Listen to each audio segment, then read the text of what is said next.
Ladies and gentlemen, the President of the United States. Good evening, my fellow Americans. We now stand 10 years past the midpoint of a century that has witnessed 4 major wars among great nations.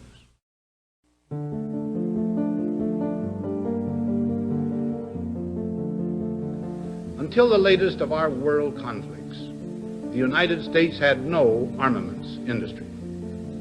American makers of plowshares could, with time and as required, make swords as well. But we can no longer risk emergency improvisation of national defense.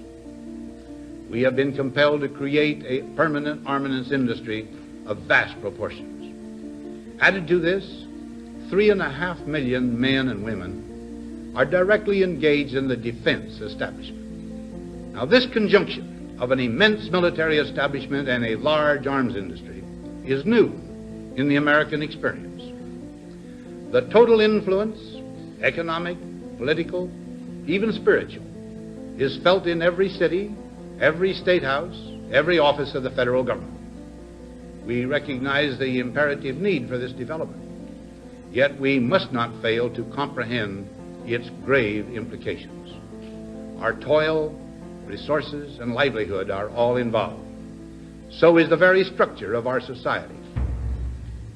In the councils of government, we must guard against the acquisition of unwarranted influence, whether sought or unsought, by the military-industrial complex. The potential for the disastrous rise of misplaced power exists and will persist. We must never let the weight of this combination endanger our liberties or democratic processes. We should take nothing for granted. Only an alert and knowledgeable citizenry can compel the proper meshing of the huge industrial and military machinery of defense with our peaceful methods and goals, so that security and liberty may prosper together. Who you called, when you called them, where you made the call from, that type of data collected in mass can reveal an awful lot of information about you. The United States of America has become the United States of surveillance, says former FBI agent Mike German, just one of many ex-intelligence agents fighting back against the eyes and ears of the NSA. You have Democratic presidents, you have Republican presidents. We all want to know what everybody else is doing. Spying is in the American gene pool. It may have started in our genes, but as Press TV reveals, it's become a big business. It turns the whole world against us. The battle is on between a government that believes it has a right to spy on everyone and a world that is fighting back. This is the truth. This is what's happening. You should decide whether we need to be doing this. America's surveillance state.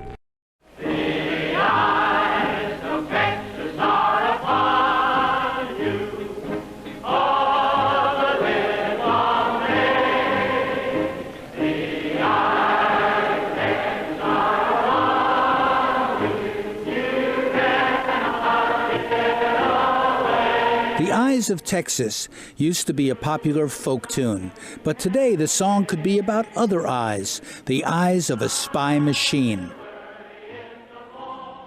We live in the United States of surveillance, with cameras like these increasingly positioned on street corners and with much more invisible spying online and on the phone. Anyone who's paying attention knows that privacy could be out the window. That's what former newspaper editor Bill Kovach says. I think the idea of privacy is gone. I think you have to adjust to the fact that somebody somewhere may be watching what you're doing, and it may not be the government. It may be General Motors. It may be General Telephone and Telegraph. It may be the drugstore on the corner. All of this is not happening by accident. Well-funded, powerful agencies and companies are engaged in the business of keeping tabs on what we do, what we say, and what we think. Mass surveillance is the focus of this new 6-part investigative documentary series, examining who is watching whom and why.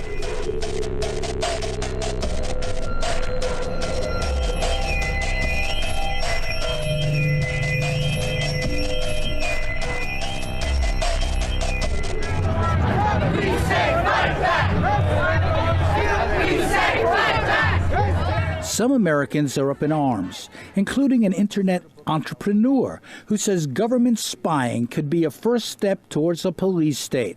Alfredo Lopez. Let me put it this way. There is in the United States all the technology, from drones to computers to surveillance to day-to-day camera surveillance all over the country. There is a structure and apparatus for a police state. The United States is not a police state. That is clear. We are not that. There I draw the line. But we can be. And we can be with a flip of a switch. And the real problem is, I'm not sure that the people of this country have not become sufficiently unconscious of their rights and of the Constitution and the purpose of the Constitution to really put a halt to that when it starts. And so, that's the real battle.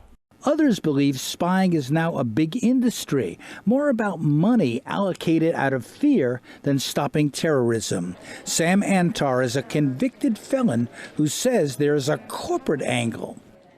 It's a bigger story than the NSA story. It's really corporate surveillance of critics or corporate surveillance of rivals within their own corporations. In other words, executives surveilling rival executives. These companies are looking for the Edward Snowdens in their own world. Yes. To many in the world today, the face of America has a big nose for sniffing and sifting mountains of data, phone calls, emails, and texts, and with many mouths silenced by paranoia to keep what they decide is secret, secret. Even high-tech sector executives are deeply troubled. I'm incredibly disappointed. Truthfully, I had become disappointed over the last couple of years. I strongly had suspected this, like many others, that this was happening. But what I had not realized is that actually now we've created a situation where all commerce is unsafe, all communications are unsafe.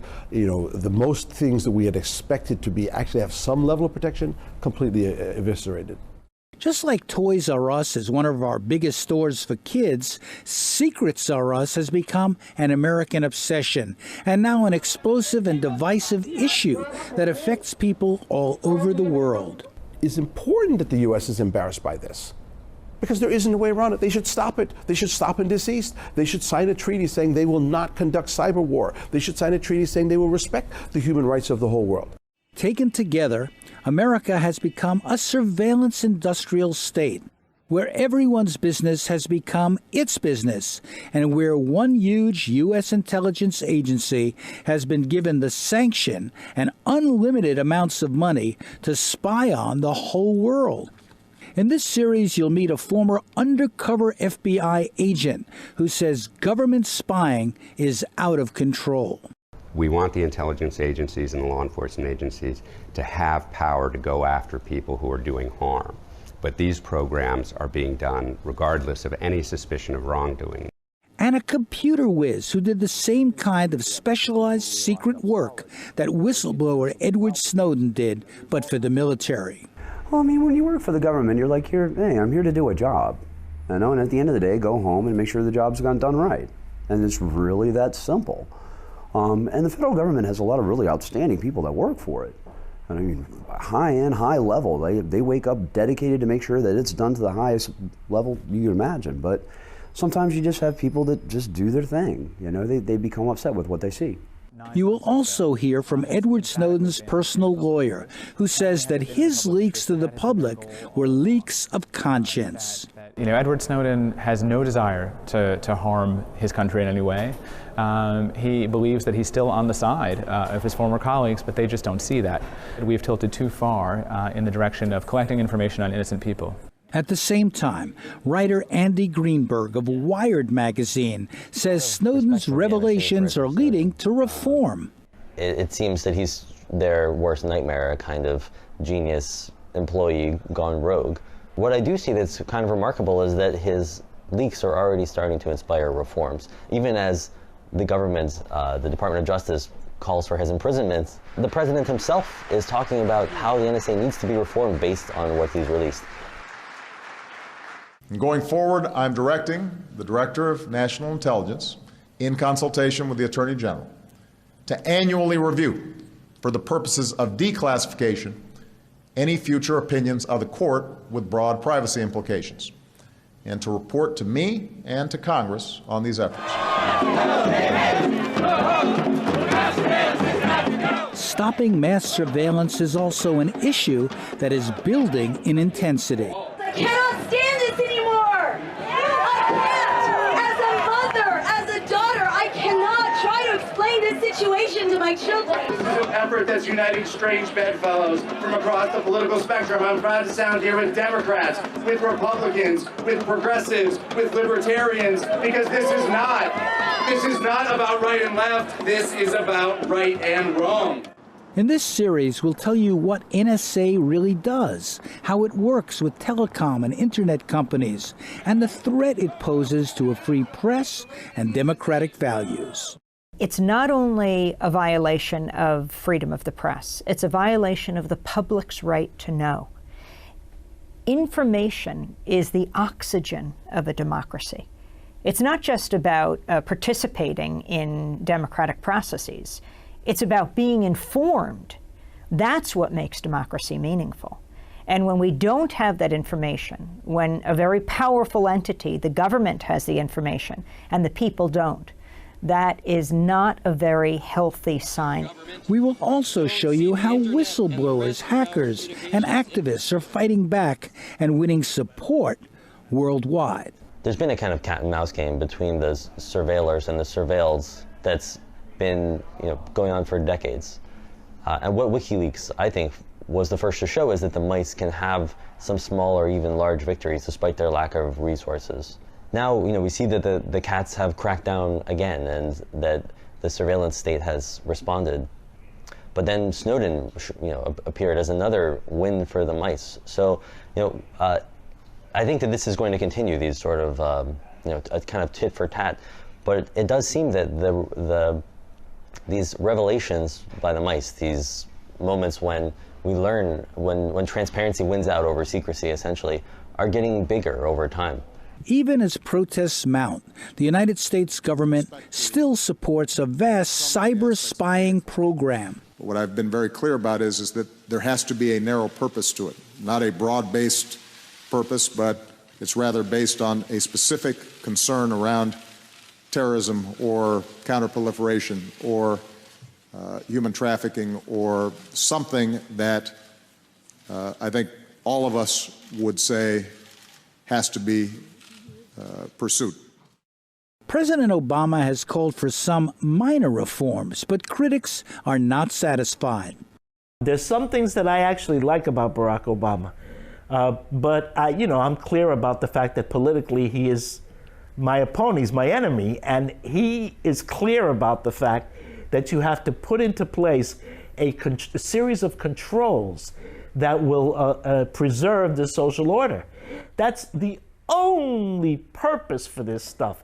Many in the media have been challenging the power of the surveillance state too, relying on leaks because they can't always get access to insiders who are afraid to speak. The NSA has invited some journalists in, like for this pro-NSA CBS 60 Minutes report. The agency gave 60 Minutes unprecedented access to NSA headquarters, where we were able to speak to employees who have never spoken publicly before.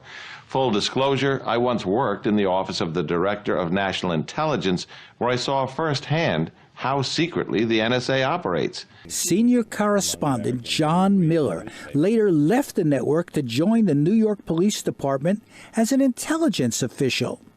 Miller asked some softball questions, ostensibly trying to understand what the NSA does and doesn't do. You don't hear the calls. You don't hear the call. You don't see the name. You don't see the names. You just see this number called that number. This number, the to from number, the duration of the call, and the date time group. That's all you get. And all we can do is tell the FBI that number is talking to somebody who is very bad. You ought to go look at it. Later, a widely read website showcased another interview by HBO comedian John Oliver asking, what does it say about the U.S. press that the toughest interview Keith Alexander has is from a comedian? It's been said that your motto was collect everything. Is that true?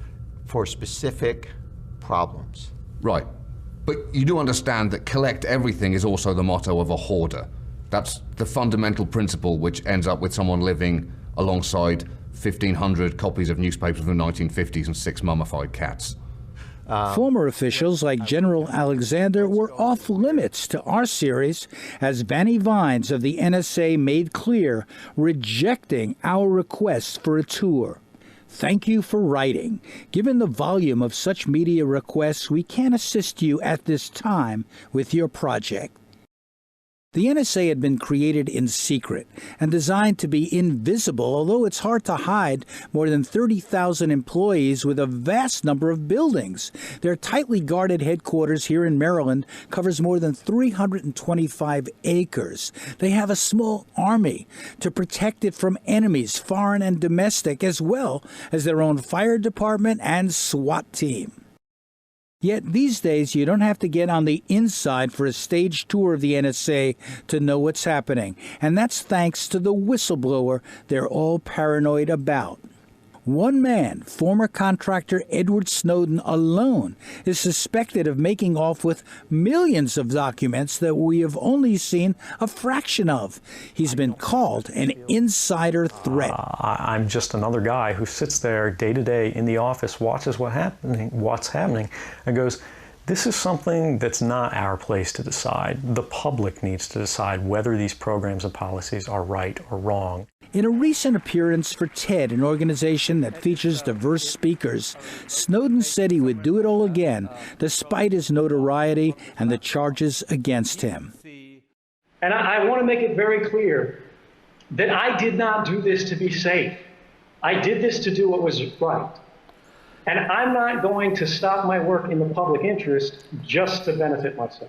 NSA Deputy Director Rick Legend later condemned Snowden at another TED Talk. I do not like the way that he did it. I think there were a number of other ways that he could have done that would have not endangered our people and the people of other nations through losing visibility into what our adversaries are doing. But I do think it's an important conversation.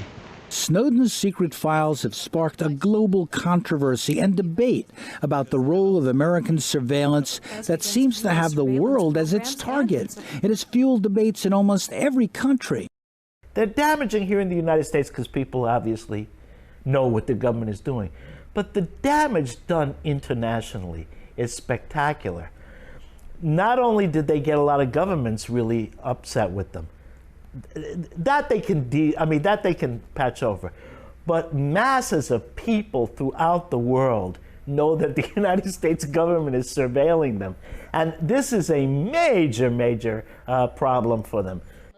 Much of the focus of public anger is directed at this vast agency known by its three initials, NSA, the National Security Agency, also called a shadow factory or an enigma wrapped in a riddle. The author of this book, journalist James Bamford, has even made a documentary about the NSA for a public TV science series. For those in the know, the joke was always that NSA stood for no such agency. For those on the inside, the joke was that NSA stood for never say anything. Bamford and a small army of critics are now dueling with former NSA officials and their defenders. Lawyer Robert Litt works for the Director of National Intelligence and downplays the dangers of the NSA. The intelligence community and the executive branch is subject to significant accountability. We have accountability to the Congress. People may question whether that accountability is good enough, whether it's structured properly, but we still have a degree of accountability. And the president, of course, is ultimately accountable to the public. The NSA is trying to convince the public that it's not dangerous, but at the same time, it's become obsessed with dangers within, a so-called insider compromise that is now consuming their attention. In the post-Snowden period, the U.S. government is facing a big problem internally to deal with what they call insider threats. As many as 4,000 people they suspect of perhaps getting involved in leaking documents or being an insider threat. On the other hand, they have a problem from Congress and the media, which is denouncing the NSA and denouncing surveillance. So they've come up with a new term and a new program. It's in this report here, National Security Through Responsible Information Sharing. Now, what does that mean?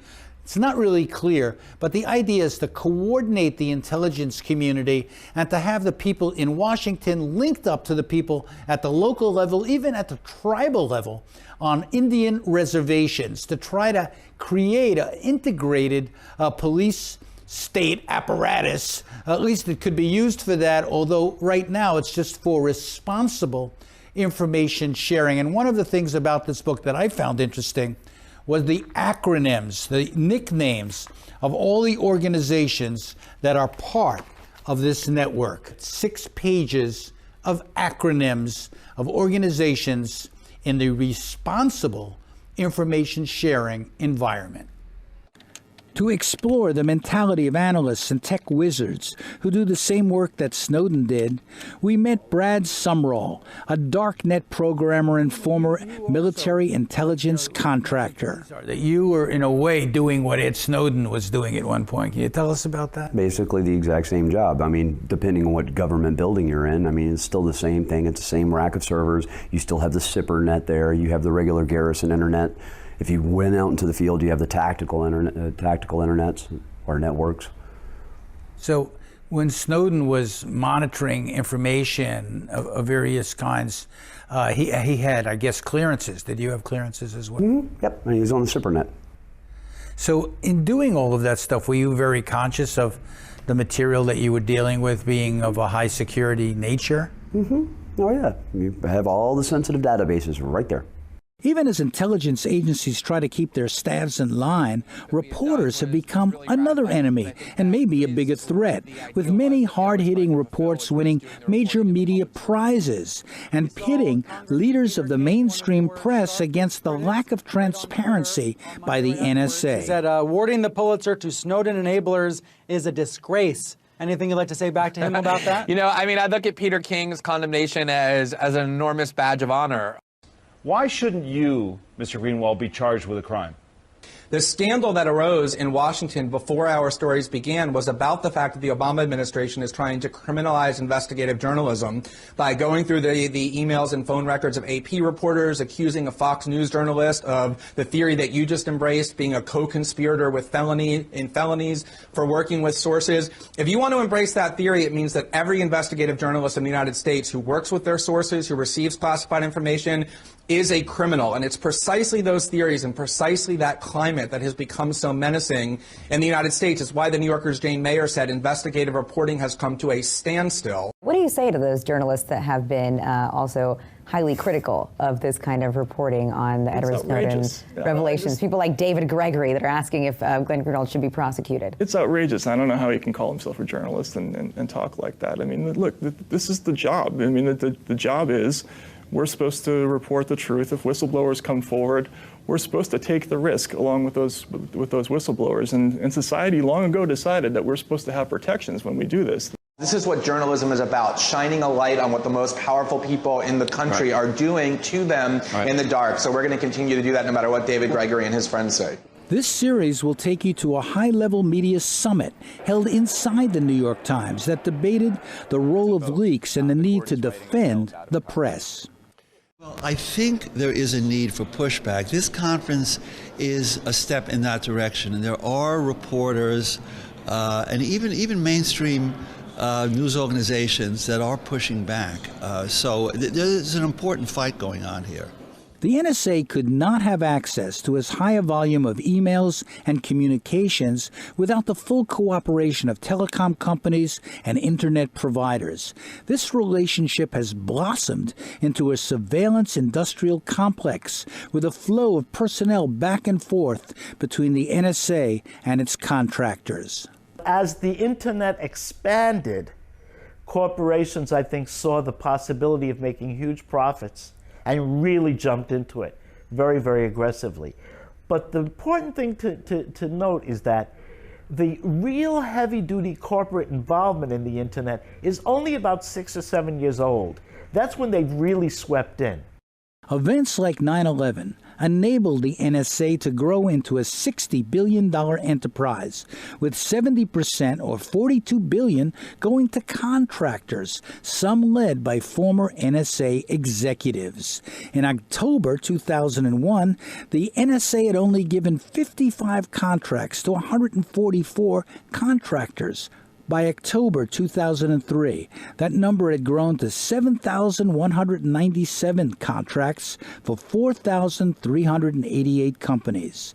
Snowden had been an NSA employee who left to work for a company called Booz Allen Hamilton, run in part by a former NSA director. Private companies like these were given access to the NSA's top secrets. This also led to an expansion of spying, even as government studies found that the FBI and CIA screwed up by not applying the intelligence they had but couldn't process to stopping 9/11. Under pressure from President Bush and Vice President Cheney, the agencies decided that traditional legal restraints no longer mattered. So immediately after 9/11, it was somewhat shocking to me that there was a general feeling that was being expressed that the rules didn't matter anymore, that the FBI had been unleashed, and we were now allowed to investigate who we want and not worry about the legal restraints. And it concerned me greatly because I knew from the history of the FBI that that would lead the FBI into a dangerous area that was going to impact the civil liberties of innocent people and not improve security, in fact, even harm security. And I think that's essentially what's happened. Keep in mind, the Patriot Act is what allowed them to grow. They were so, kind of insignificant. They did so few little things, but then all of a sudden they became the number one with a big, fat check. In addition to their huge budgets, technological supremacy, and backing from key politicians who are supposed to exercise oversight, NSA had always counted on support from a fearful public. That's changing, says attorney Ben Weisner of the ACLU. I think they're so used to getting their way, they're so used to being able to invoke the threat of terrorism and having everybody roll over, that they're surprised by this environment where those kinds of dangerous threats are not scaring the public into submission. But ultimately this is about what they do and not what they say.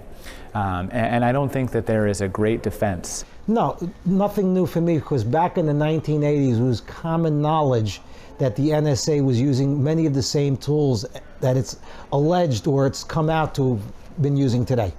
Why do you think that is? Why are they doing what they're doing?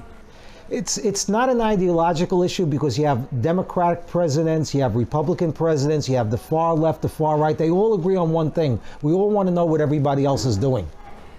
So spying is in our gene pool. Yeah, spying is in the American gene pool, unfortunately.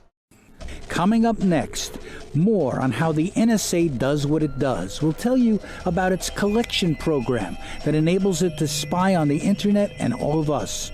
You have a right to know what they're doing, and we will tell you.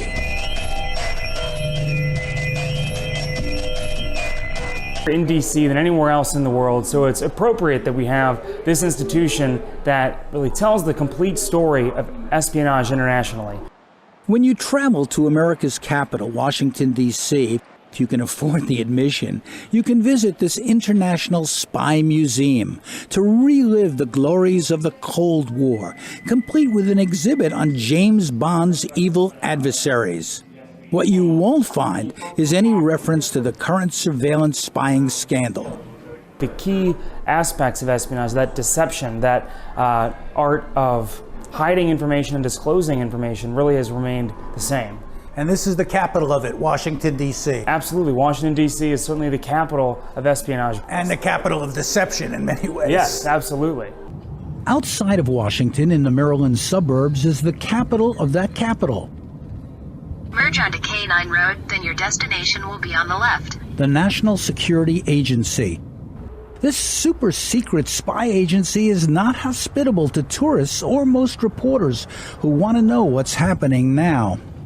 We found that out when we were told we were not welcome at this heavily guarded federal facility. It has more than 30,000 employees, 32 miles of roads across 325 acres. We were threatened with a $500 fine for even asking about entering, although later the NSA gave us some footage. These students at a nearby local university were threatened with arrest for photographing an NSA building on their campus where whistleblower Ed Snowden once worked. Yeah, you can't take pictures. You can't take pictures in the building? This building, you can't take pictures. Not at all? What about it? NSA used to stand for Never Say Anything. This has changed because the surveillance state is in the news every day. Americans know it exists, but few really understand what it does and how. To find out, also, don't bother visiting the NSA website. I'm often asked the question, what's more important, civil liberties or national security? It's a false question. It's a false choice. At the end of the day, we must do both. You will only find out what they want you to know, that they are here to defend and protect you. They claim to be accountable in legal and moral terms. We have to find the way to ensure that we support the entirety of the Constitution. That was the intention of the framers of the Constitution. That's what we do on a daily basis at the National Security Agency. How true is that? We will investigate the claims and the realities in this episode of America's Surveillance State.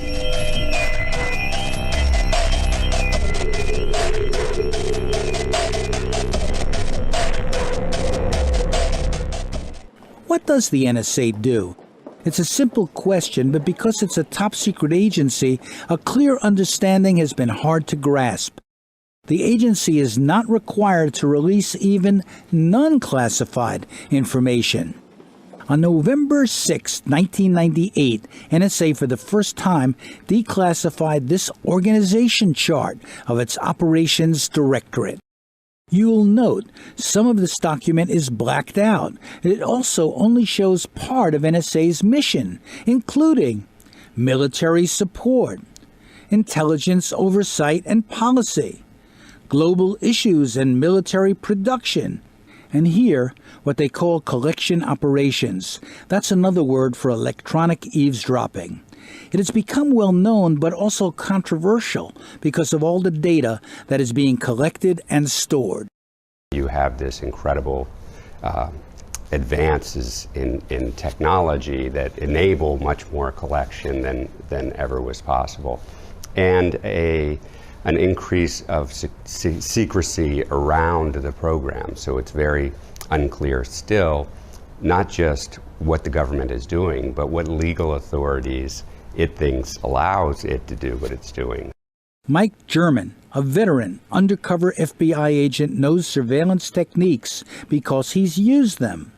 It's an enormous problem for the government to know more about the people than the people know about what the government's doing. And what we've seen since the terrorist attacks of 9/11 is that a lot of the legal restraints that kept the government in check after a previous era of abuse were relaxed or removed completely in many cases. The NSA was created secretly 60 years ago, not by Congress, but by the president, as a tool of the Cold War. But it always got less attention than the spooks, spies, and assassins who built the CIA's mystique as the invulnerable and omnipotent overthrower of governments and silencer of America's enemies. CIA scandals, including a recently leaked document detailing its role in torture and abuse, became well known, even as the NSA's better-funded operations were downplayed because they were considered the province of super nerds, boys with toys like satellites, cables, and supercomputers. NSA hires more mathematicians than any other federal agency. Ray McGovern was in the CIA and rose to become a briefer of presidents. He worked for 7 presidents and 9 directors of Central Intelligence. He says he joined because he believed in the mission. The ethos of intelligence work that attracted me was symbolized by the scriptural quote on the foyer of the CIA's new building. It was new in 1963 when I came on under John Kennedy, and it said, "You shall know the truth, and the truth shall set you free." Okay, and I said, looked at that, and I remembered the constant dictum of my Irish grandmother, Be truthful and honest, and then you won't give a damn what anyone says about you, okay? And so I looked at it and I said, well, Grandma, if that's true, no pun intended, it's going to be a good place to work. Eventually, like many professionals, he became disillusioned, retiring early. As a member of the intelligence community, he came to know the NSA's work well. NSA did play a role. We learned things about the Soviet Union we never would have known before. It was done with judiciousness, and above all, it was done with respect to what they call the First Commandment out there at Fort Meade, NSA. Thou shalt not collect information, eavesdrop on Americans without a court warrant. That was the rule. That was the First Commandment. When Cheney came in, he said, they called General Hayden, who was head of NSA at the time, he said, General Hayden, I know about that First Commandment at NSA. I know about that. Forget about it. Forget about it. And that was before 9/11. So the decision for the NSA to begin collecting information on everyone and everything started with an order from above. Oh, sure. Yeah, it was Dick Cheney and George Bush. The other thing, of course, that needs to be said is that the technology allowed that for the first time. And so when you had the sort of the rubric here, collect everything, which clearly is their motto now, collect everything. And then they say, well, what people say, what about the problem with the haystack, finding a needle in a haystack? Well, the answer to that, they say, is you got to make sure you had the whole haystack. This NSA document leaked by Ed Snowden describes their collection program this way: collect it all, sniff it all, know it all, process it all, exploit it all. NSA whistleblower Russ Tice says the agency is still downplaying its collecting process to make it sound harmless. They're lying about what they have and their capabilities and what they're doing. They're archiving everything. Their idea is, we'll archive everything. We're going to take everything. And then they say, oh, well, we don't collect. Well, then they're lying, of course, but their definition of collect is to have some human analyst look at this email or listen to this phone call or whatever. Well, of course, that's nonsense. They've collected it, and they have it for for an indefinite period of time, but they're not going to call it collected until someone looks at it. And of course, there's no way we have enough humans on this planet to listen to every communication that happens. They are also not talking about how collecting everything makes it harder to produce relevant intelligence. Is there a danger of valuable information getting lost because so much is collected? I mean, this is what they said after 9/11. They had information about these hijackers, but nothing was done because there was so much information they couldn't figure out who to go after. And the Boston bombers and the underwear bombers and the shoe bombers, all these things, because they say you got to look for a needle in the haystack. Well, part of my job in that world was to make sure to limit the size of the haystack. That way you don't have as much hay to go through to look for the needle. And what they're doing is just dumping on more hay. You don't have a haystack anymore. You have a mountain of hay to go through. State surveillance today is now cheap, it's undetectable, it's pervasive, and it's available at the click of a mouse. As a result, entire populations, rather than individuals, now live under constant surveillance. Whistleblower Ed Snowden went through that hay and saw a lot of disturbing images, wars, and abuses.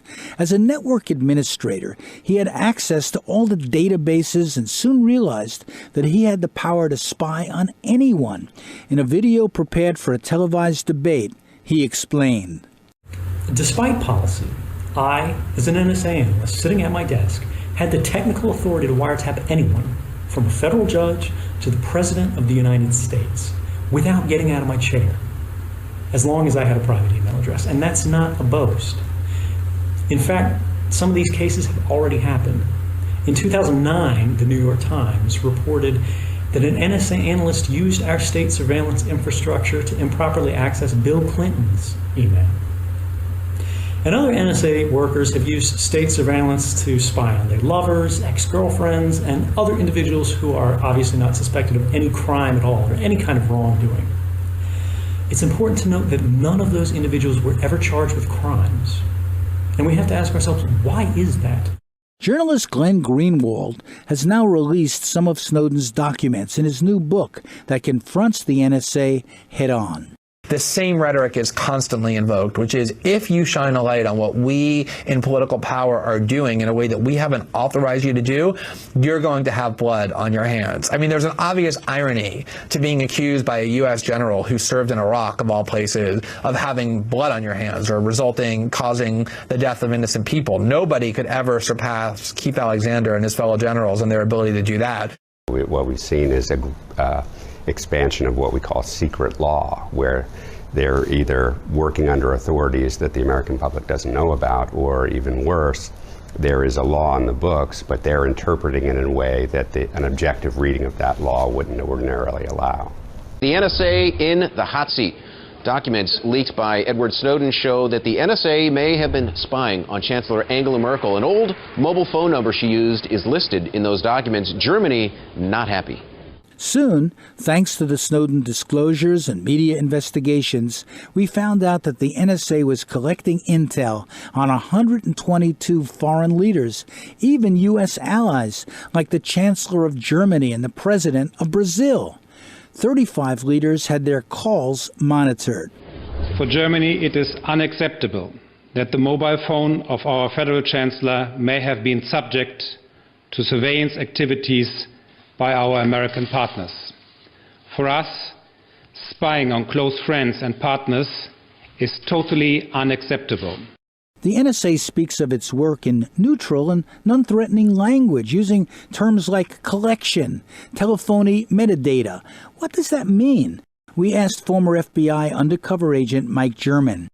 I mean, you would normally think in the terms of the Fourth Amendment that any time the government is collecting information about you, gathering it, putting it in a government database, that would be collection. But often the way the authorities that govern government surveillance are interpreted, sometimes the acquisition of information versus the collection of information are two different things, and they're only considering it collected once a human being has actually put eyes on it and processed the information. In May 2014, former NSA Director Michael Hayden shocked a Washington audience when he said that the NSA uses metadata to kill people, a reference to NSA providing intelligence to military units using drones to assassinate people the Pentagon and the White House consider enemies. Hayden quickly backtracked, saying, "We don't do that in the U.S." Okay? We kill people based on metadata. But that's not what we do with this metadata. Okay?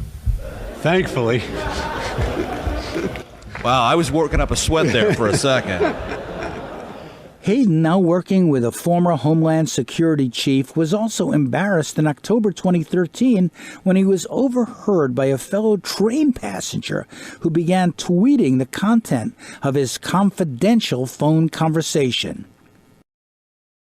Using a secret FISA court to do its bidding, the NSA pressed the government to order phone companies like Verizon, AT&T, Sprint, and Nextel to turn over a massive number of records.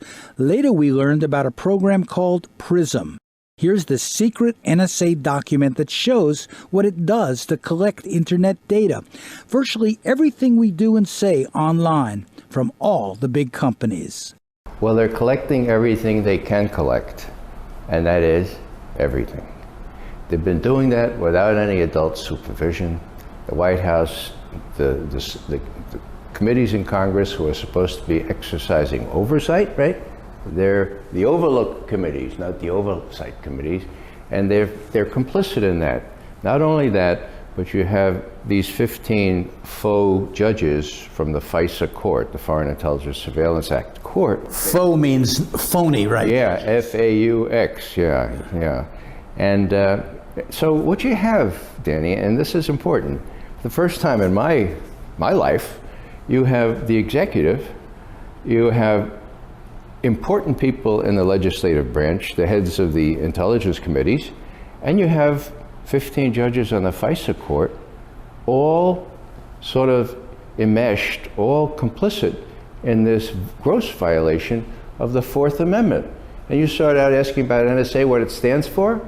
Now it stands for no such amendment. No such amendment. Just to summarize, what is NSA? NSA is the largest, most costly, and most technologically sophisticated spy organization the world has ever known. It filters millions of phone calls and emails an hour. It has computers programmed to watch for hundreds of thousands of names. Its computers cost tens of millions and carry strange names like Black Widow. They run at special speeds most of us have never heard of, hundreds of teraflops that can lead to hundreds of trillions of operations per second. NSA headquarters is 4 times bigger than the U.S. Capitol. I love the place. I went into the military and the Air Force when Ronald Reagan was president. I was full throttle. We were fighting the Cold War against the evil Soviet Union, and I was a full believer. I mean, I was gung ho, and you know, I'd be the guy that would get in early and stay late, and you know, I wanted to do my job, and I loved the place. Russ Tice typified the NSA mentality. A space engineer, he believed in their clandestine mission and was totally dedicated. He worked in super-secret so-called black world programs until he discovered that the satellites were not just spying on America's enemies. In one of these programs, I found out that we were using using satellite technology to spy on American citizens. Spy on American citizens? Yes. Not supposed to do that, right? No. In NSA, every 6 months, you go through a program where they drill it into your head, we call it UCIT 18, that you will not spy on Americans, and for one incident of spying on Americans, you can go to jail for 5 years, for one incident. And they drill that into your head, and we all believe that we will never do this to our fellow citizens. William Binney was a 40-year veteran of NSA who also went off the reservation because he saw the agency straying from its job. He was interviewed by Democracy Now! The Congress and the administration have been fed by the intelligence community what I call techno-babble. In other words, they're being bamboozled into thinking a certain way, that they have to do this in order to get terrorists, and that's simply false. Speaking of terrorists, the most dramatic NSA story we heard came from Thomas Drake, who became an executive at NSA on the day of a terrorist attack, September 11th, 2001. Almost 3,000 people were murdered. The workforce knew that this was not just a passing crisis. The workforce knew that we had utterly failed the nation. We under the Constitution, the preamble of the Constitution, government has 2 primary responsibilities. One is to provide for the common defense, the other is to provide for the general welfare. Here we utterly failed. We had not kept people out of harm's way. We had not protected the nation. There was a feeling of guilt there because the NSA had information on some of the men who skyjacked those planes that were flown into buildings, but they did not share it with other agencies. Thomas Drake became an eyewitness to how the agency changed. So I became eyewitness to NSA unchaining itself with the approval and the mandate of the White House, unchaining itself from the Fourth Amendment, literally, and entering into a mass surveillance regime, the likes that history has never seen before. As he became critical of the agency's failures, he became a whistleblower and faced years in prison for going public with NSA failures. Unlike Edward Snowden, he did not leak masses of documents. That was one of the fundamental rules, whether it was oral communication, whether it was written, electronic, or later on even in hard copy, it was all unclassified, period. What's not appreciated is that Snowden has been as careful in assembling information as he has been in disseminating information. If I had just wanted to harm the U.S., you know, that you could shut down the surveillance system in an afternoon. But that's not my intention. And I think for anyone making that argument, they need to think, if they were in my position, and you know, you live a privileged life, you're living in Hawaii in paradise and making a ton of money, what would it take to make you leave everything behind? Thanks to what we've learned from Snowden's disclosures, it seems like all of us have been reduced to the data we convey. When you engage in an electronic transaction, whether it's with your cell phone, with a regular traditional landline phone, with your credit card, with your computer, the transaction itself, the content of the communications is called content. You know, if you buy something at the store with your credit card, what you bought is considered content. But there are all sorts of electronic trails left, like crumbs, that often have a tremendous amount of very detailed information about you, particularly when it's gathered in mass. For example, who you called, when you called them, how long you were on the call with them, where you made the call from. That type of data collected in mass can reveal an awful lot of information about you. In May 2014, Washington finally took legal action against cyber spying by China, not the United States, even as some of the Snowden documents revealed that economic espionage is also in NSA's portfolio. The Chinese and U.S. critics laughed at what they called hypocrisy. The United States deliberately made up facts, using the excuse of so-called stealing of secrets online to indict 5 Chinese military officials. This has seriously violated the basic principles of international relations and damaged Chinese-US cooperation and mutual trust. Americans think it's okay if we spy on foreigners, but it's not okay if we spy on Americans, as if, you know, the rest of the world has no right to privacy at all. We are more worried about Al-Qaeda than, I think, any nation state as a threat to American lives. But nonetheless, I think we have to rein in an agency that has the ability to spy on any innocent citizen with impunity of any country in the world. I mean, when the world becomes the NSA's panopticon, even with a fig leaf of privacy around Americans, that to me does seem unacceptable, and it turns the whole world against us. Coming up next, the NSA and the press, how spying and intimidation has led America's mainstream media to push back and publish leaks and disclosures that would have once been unthinkable. The press versus the NSA, coming up next in this documentary series on America's surveillance state. The New York Times is considered America's most powerful newspaper. Its offices near Manhattan's Times Square projects that power for a media institution that often sets the political agenda and tells us what's important. And yet today, there is also fear and loathing inside New York Times newsrooms, where journalists increasingly feel threatened, even intimidated, by an administration that has prosecuted more whistleblowers, 8 in all, than any other in American history. In March 2014, the Times Conference Center hosted a forum to address the state of press freedom. Packed, it was like a media summit of major players there to resist the growing power of the surveillance state. Distributed at the event was this 2014 report on attacks on the press. The Committee to Protect Journalists charges that the NSA puts journalists under a cloud of suspicion.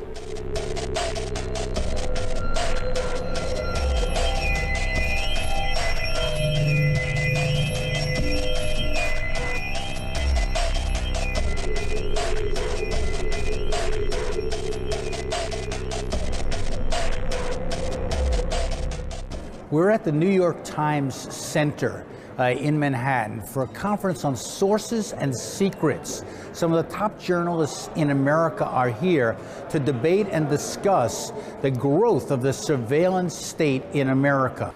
Journalists feel threatened. Politicians now feel threatened. This seems to be an issue that's gone from the back pages to the front page. Ralph Engelman works with the Polk Awards, sponsoring a respected awards ceremony in an industry that is far more competitive than collaborative. confidentiality of sources is central to the work of journalists, investigative journalists in particular. And in addition to the use of the Espionage Act, what we've learned from the Snowden revelations about the NSA, how can you guarantee confidentiality? Engelman sees this event not just as a get-together for reporters, but one with an important political mission.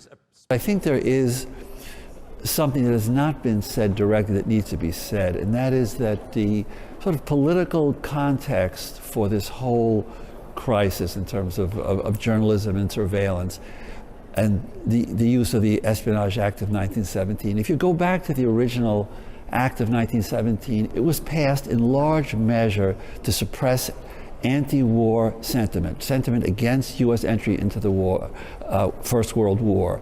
It's not simply a question of journalistic practice, but it's also a question of American foreign policy, the ability of journalists and the public to follow what's going on. At issue today is the case of James Risen, a Times reporter who exposed warrantless wiretapping. You know, so after we had reported on the story and nailed it down, we went to the government for comment. In fact, I went to Michael Hayden, who was then the director of the NSA, and got him on the phone and told him what we were writing. And before he realized what he was doing, he had given me an on-the-record comment. And then, very quickly after that, he and the Bush administration started putting pressure on my editors, demanding that we not run the story. Former veteran CIA analyst Ray McGovern says that at first there was an effort to suppress Risen's story. James Risen had this story in the summer of 2004. It was that Dick Cheney and George Bush had told General Hayden to collect everything and forget about this First Amendment at NSA about not collecting on Americans by the court, or just collect everything, okay? Now, that was discovered in the summer of 2004, but the New York Times superiors of James Risen went to the White House and said, and the election is coming up, and so George Bush said, don't, that's national security, terrorism, fear, national security, do not publish that story. The Times initially sat on the report, but then Risen told his boss, publisher Arthur Sulzberger, that this story will be told in his new book. The Times publisher then told the White House the newspaper would be going ahead. And so Sulzberger calls the White House and says, I'm sorry, we're going to have to publish on that now. Bush orders him into the Oval Office to tell him, no, you can't do that. He orders the publisher of the New York Times into the White House. Right. And the publisher of the New York Times and the Washington bureau chief dutifully show up there, and Bush says, you can't do that. Okay, now this is the 5th of December, 2005. You can't do that, okay? And they said, well, you know, hey, we held off for 15 months, for God's sake, you know, you got to understand. So what happened here is that the New York Times caved, and Michael Hayden was asked to explain all this in January of 2006, so 1 month after Risen's revelations. He gets up before the National Press Club, and he's asked by Jonathan Landy, it's right on it's on YouTube, General Hayden, why is it that you have sort of played fast and loose with the Fourth Amendment? Fourth Amendment actually protects all of us against unreasonable search and seizure. But that's what it says. The measure is probable cause, I believe. The amendment says unreasonable search and seizure. But does it not say probable? No. But the NSA director was wrong. Probable cause is in the Fourth Amendment. But Risen is still being ordered by the courts to reveal his source, and he's resisting, leading to an ongoing clash and a possible jail term. They're trying to kind of create a path for accepted reporting, and that if you as a reporter go outside those parameters, that you'll be punished, and that the sources that you are trying to deal with will be prosecuted. Media old-timers like retired Times editor Seymour Topping sees a larger context too. We're living in a period of terrorism, of danger on questions affecting national security. And therefore, the whole question of the role of the press becomes, and its relationship with the government becomes more and more important.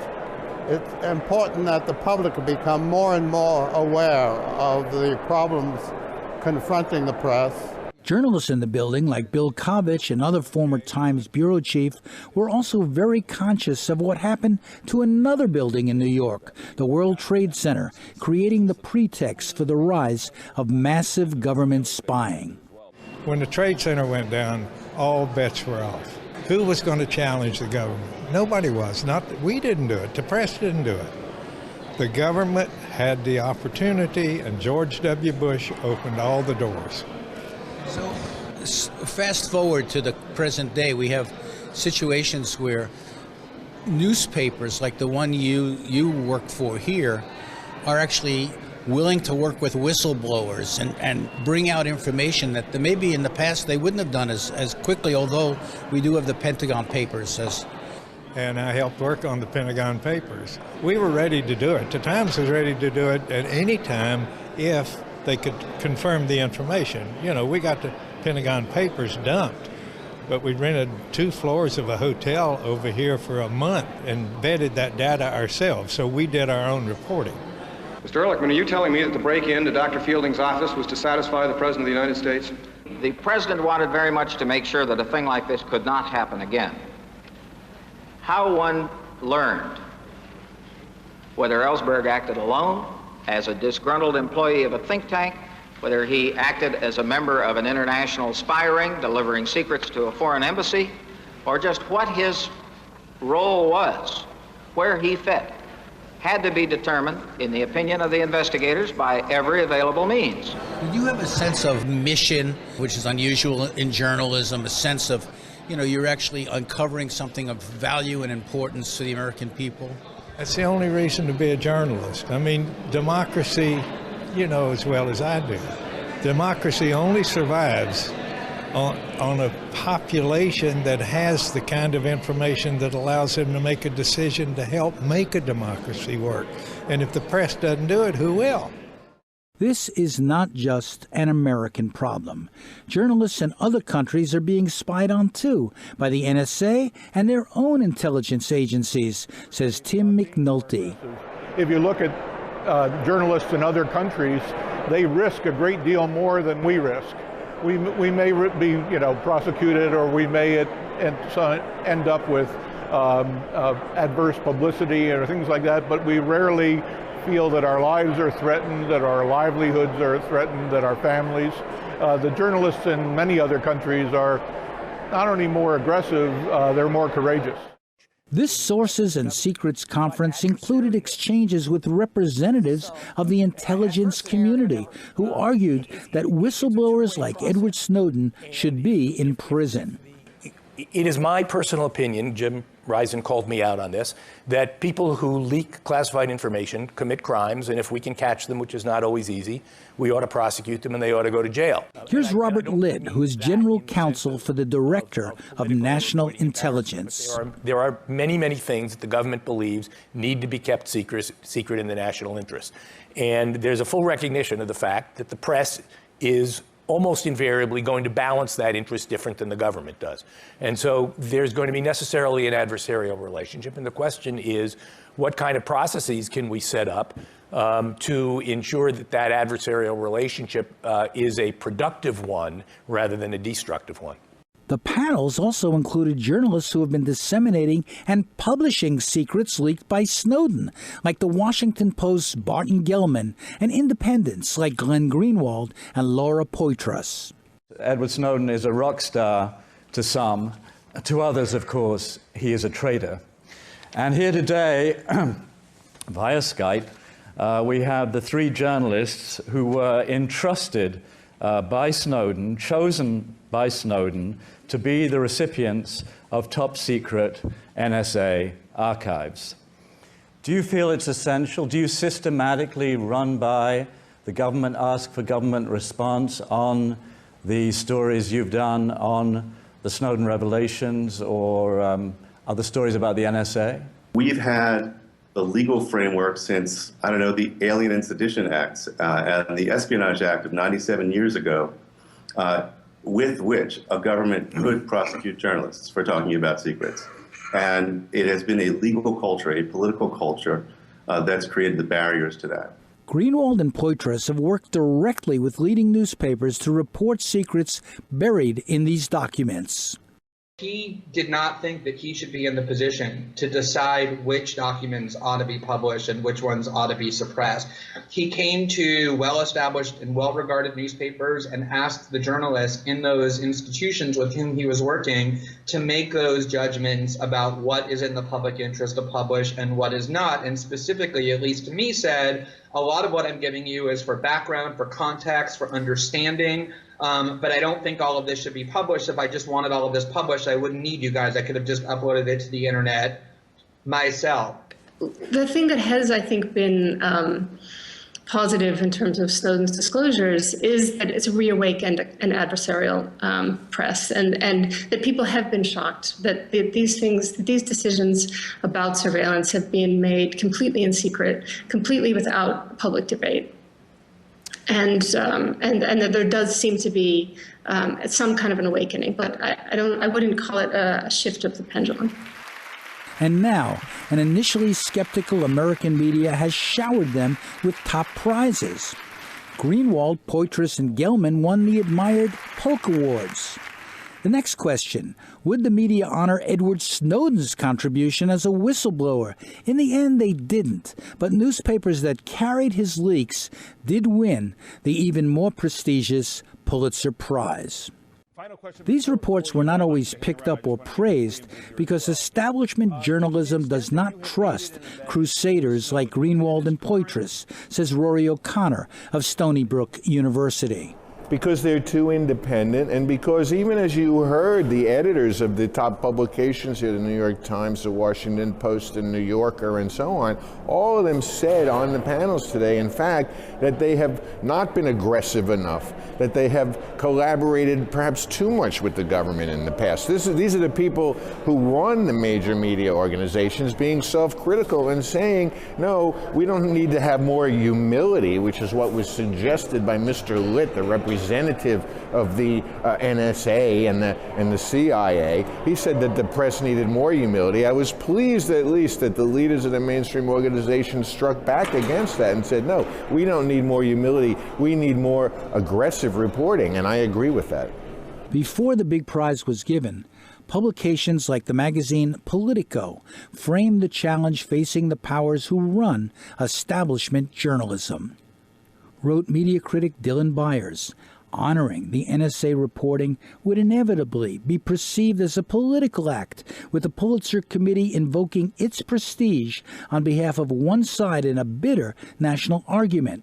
Yet to pass on the NSA story would be to risk giving the appearance of timidity. The major media resolved the debate this way. They recognized the Snowden disclosures without recognizing him or the people closest to him. Snowden was magnanimous, saying today's decision is a vindication for everyone who believes that the public has a role in government. We owe it to the efforts of brave reporters and their colleagues who keep working in the face of extraordinary intimidation. Ben Wisner, Snowden's lawyer from the American Civil Liberties Union, also praised the press. I do think that the last year in particular has been an extraordinary year for journalists, particularly American journalists, that they have been, courageous in standing up in the face of government claims of national security. That they have not ignored those government claims. They have redacted stories where appropriate, but in general, they understood that the balance had tipped far too much towards deference. As the big media now recognize the value of whistleblowers in the press, other media outlets say they have to be more aggressive in their own reporting and not just rely on documents that are leaked. Jonathan Landay is an investigative reporter for the Washington Bureau of McClatchy Newspapers. I don't email sources. We just broke the story on the big fight between the CIA and the Senate Intelligence Committee, most of the groundbreaking work on that was done by a 22-year-old paid freelancer who did nothing but doorstep committees on the Hill, go to people's homes, got me doing that again, going out at night to visit people. And that's how we were able to do that without sort of like sitting in the office and taking phone calls. The issues at this conference on the rights of the press also deal with another right, the right of the public to be informed about what governments do in their name. That's the focus of Amy Goodman's concern. Goodman is an anchor of a popular independent daily newscast called Democracy Now! Information is the oxygen of a democracy. It's not just about participating in democratic processes. It's about being informed. That's what makes democracy meaningful. And when we don't have that information, when a very powerful entity, the government, has the information and the people don't, that is not a very healthy sign. It does not bode well for democracy. Goodman is a strong believer in the Freedom of Information Act that guarantees access to government information when the act is respected. She cites one current example of the government insisting on keeping secret something that happened 60 years ago. The issue is the U.S. role, if any, in the arrest of South Africa's late leader Nelson Mandela in 1962.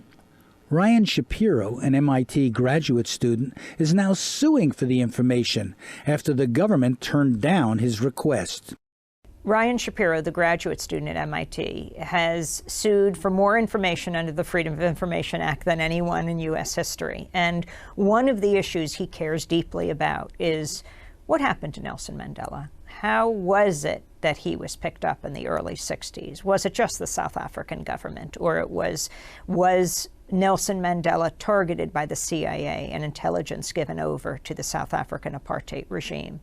And why is it that something that took place more than half a century ago, we can't learn about today?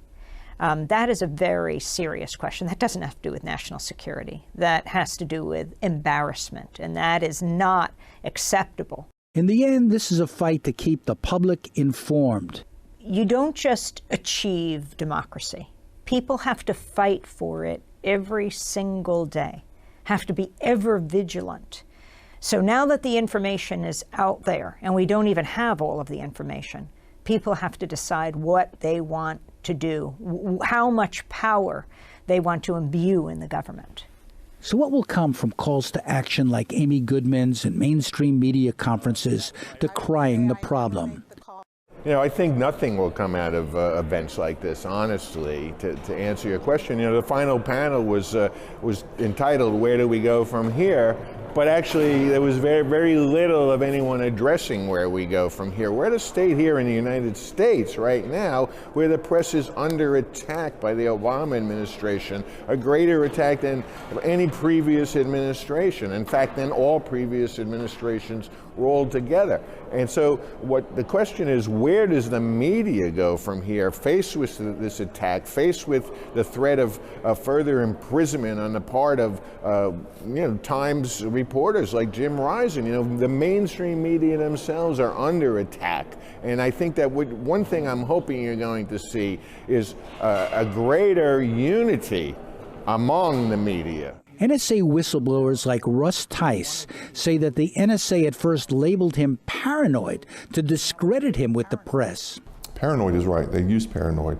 And they did it on purpose, I think, because they realized that if I ever did go to the press, that's exactly what they would say to the press. Because remember, back then, there aren't any, I'm the original NSA, whistleblower with this sort of thing. This is, 2004, 2005 time frame. So, when I finally did come out, that's exactly what they did. They said, you're talking to a crazy guy. Do you want your source to be the crazy guy? So in other words, even though you had information and speculation that was informed, they basically attempted to discredit you. Well, of course, yes. But now whistleblowers are fighting back by working together and getting society and the media to recognize their contribution. Another recent award named after Ron Ridenour, a soldier who exposed the My Lai massacre in Vietnam, in which U.S. soldiers slaughtered villages and children, saluted Ed Snowden and the reporters bringing his documents to the public. I'm very happy to be here, very honored to be here to make this introduction to two extraordinary people, Laura Poitras and Edward Snowden. Author James Bamford, the first to expose NSA activities, introduced the winners. A live message by Ed Snowden, now living in exile in Russia, was heard. Do you think it's right that the NSA is collecting more information about Americans in America than it is about Russians in Russia? Because that's what our systems do. We watch our own people more closely than we watch any other population in the world. Despite the protections, they are policy-based. The technical systems ingest and collect everyone in this room's communication.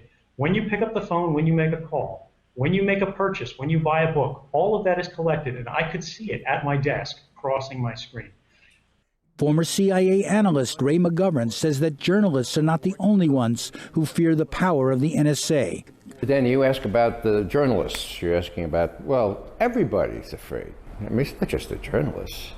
It's people like Barack Obama. It's people like Dianne Feinstein. Think about what the NSA has on Dianne Feinstein and her husband, who has made billions from defense and post office and all kinds of nice, cozy contracts, okay? So everybody's afraid, not just journalists. Let me just understand this. You're saying that President Obama, in your opinion, informed opinion, has reasons to fear the power of the NSA, has to be careful in terms of the dance he's done about, yes, he'll reform it, but not too much. Well, Danny, when you're collecting everything on everybody, you know, who among us is as pure as Caesar's wife, you know? Everybody's got something to hide. That's, you know, that's the idiocy of these people that say, I got nothing to hide, you know? Well, you know, everyone has things they want to hide. Coming up next in our surveillance series, the interface between the spy agencies and the technology companies. Can their cooperation be considered complicity in spying? Do they violate the trust of customers? Next.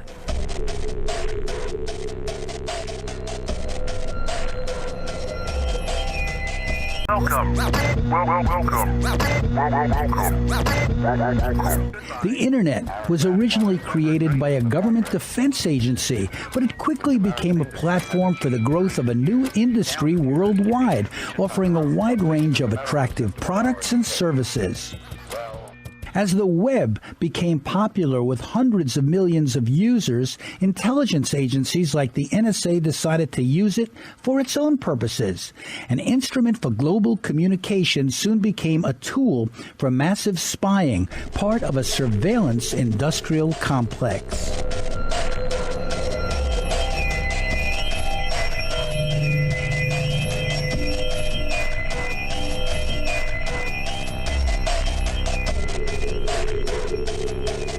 The vast super-secret National Security Agency took to the Internet like a fish takes to water.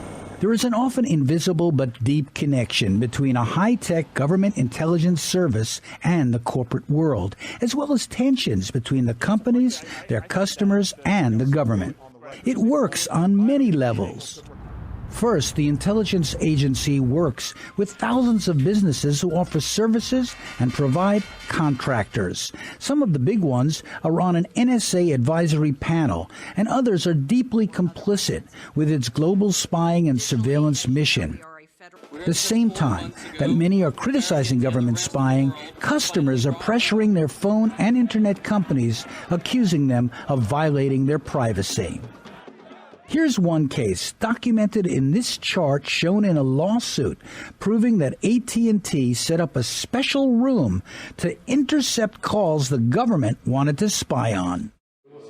All of this collusion upsets the CEO of another tech company, Roy Singham of ThoughtWorks. The sad part about this is it's really something that has undermined commerce, it's undermined privacy, it's undermined security. It is so hypocritical what these companies and governments have done to something that could have been so revolutionary, so important to human race, this globalization of an internet economy. And it's been destroyed, quite frankly, by this collaboration. The NSA is proud of its partnerships with many companies, as these documents released by Edward Snowden makes clear. The agency has made deals with corporations to provide data in exchange for information on threats against their operations, as these formerly secret documents show. This relationship is documented in journalist Glenn Greenwald's book, No Place to Hide. This leaked graphic refers to what NSA calls strategic partnerships, 80 major global corporations in all, including well-known computer, telephone, and internet companies. This graphic outlines the specific targets of NSA collection: email, video and voice chats, photos, stored data, and more. This document for fiscal year 2012 shows a 32% increase in cooperation from over 45,000 companies. The agency reports a strong growth in data from Google, up 63%, Facebook, up 131%, and Skype, up 248%. We asked NSA whistleblower Russ Tice about these partnerships. It seems as if a lot of the technology companies are actually being paid to share their, quote, data with the NSA.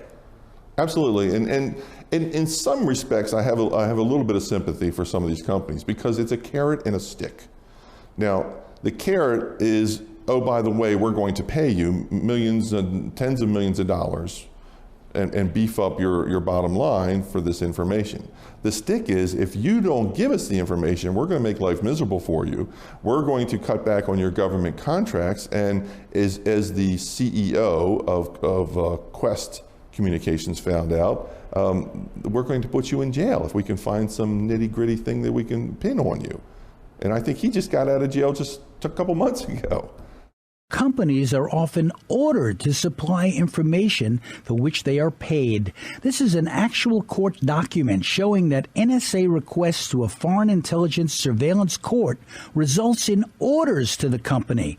The companies like this process because they can then claim they are being forced to cooperate and not because of all the money they make.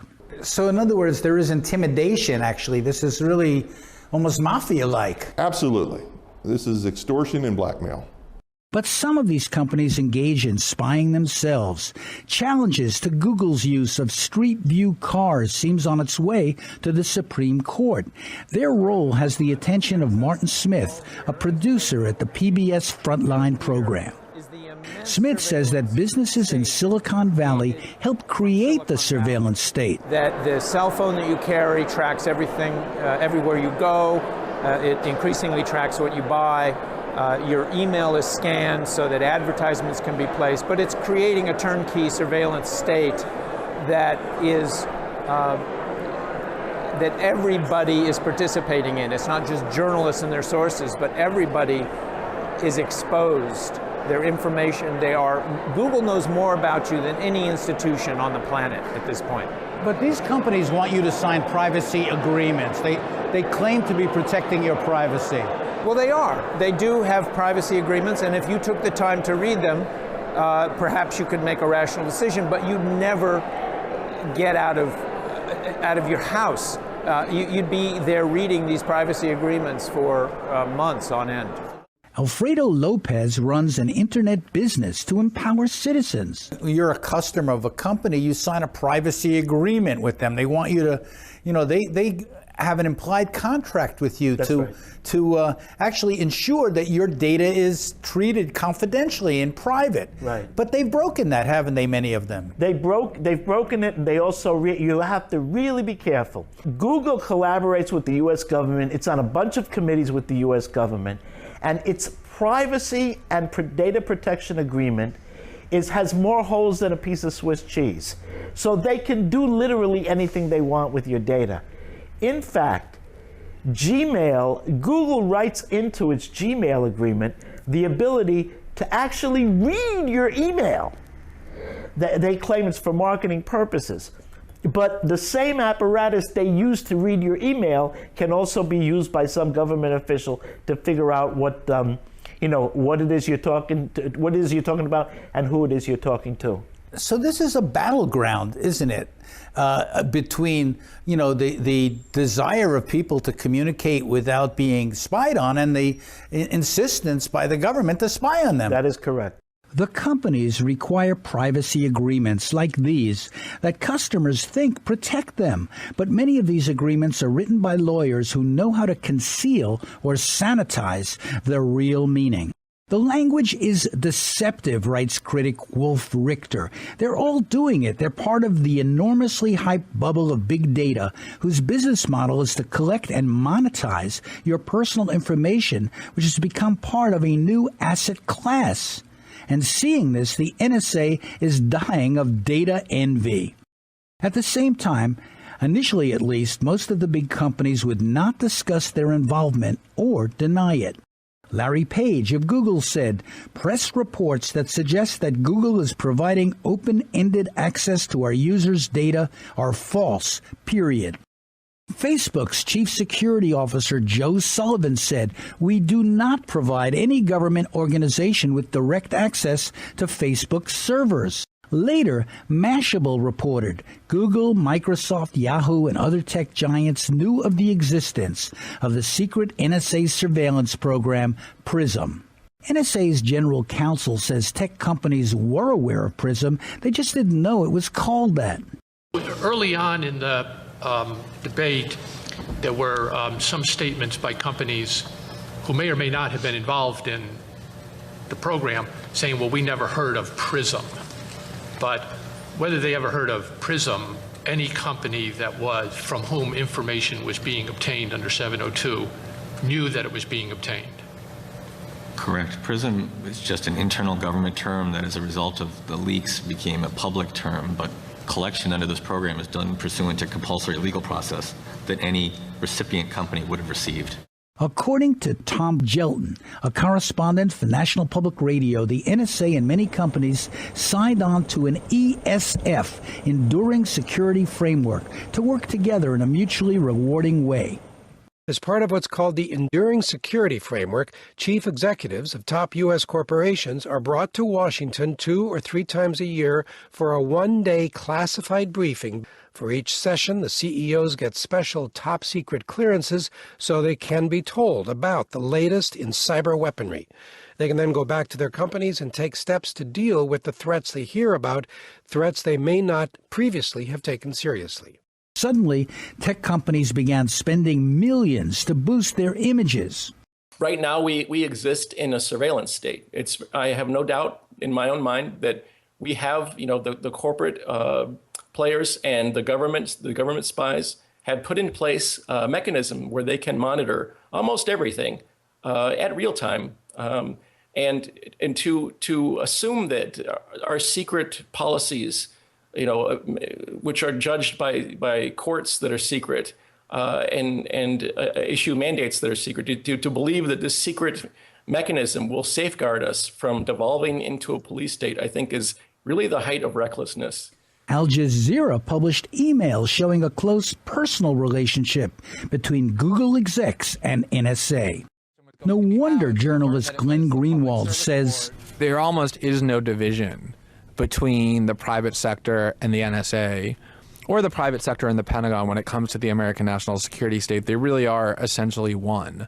Here's just one list of NSA private contractors. And this goes back before 9/11. That NSA was increasingly, in the internet age, was increasingly going out to the defense, military industrial defense intelligence complex, and granting very, very large contract vehicles in the billions and billions of dollars to quote unquote solve the big data problem, to solve the intelligence problem of the digital age.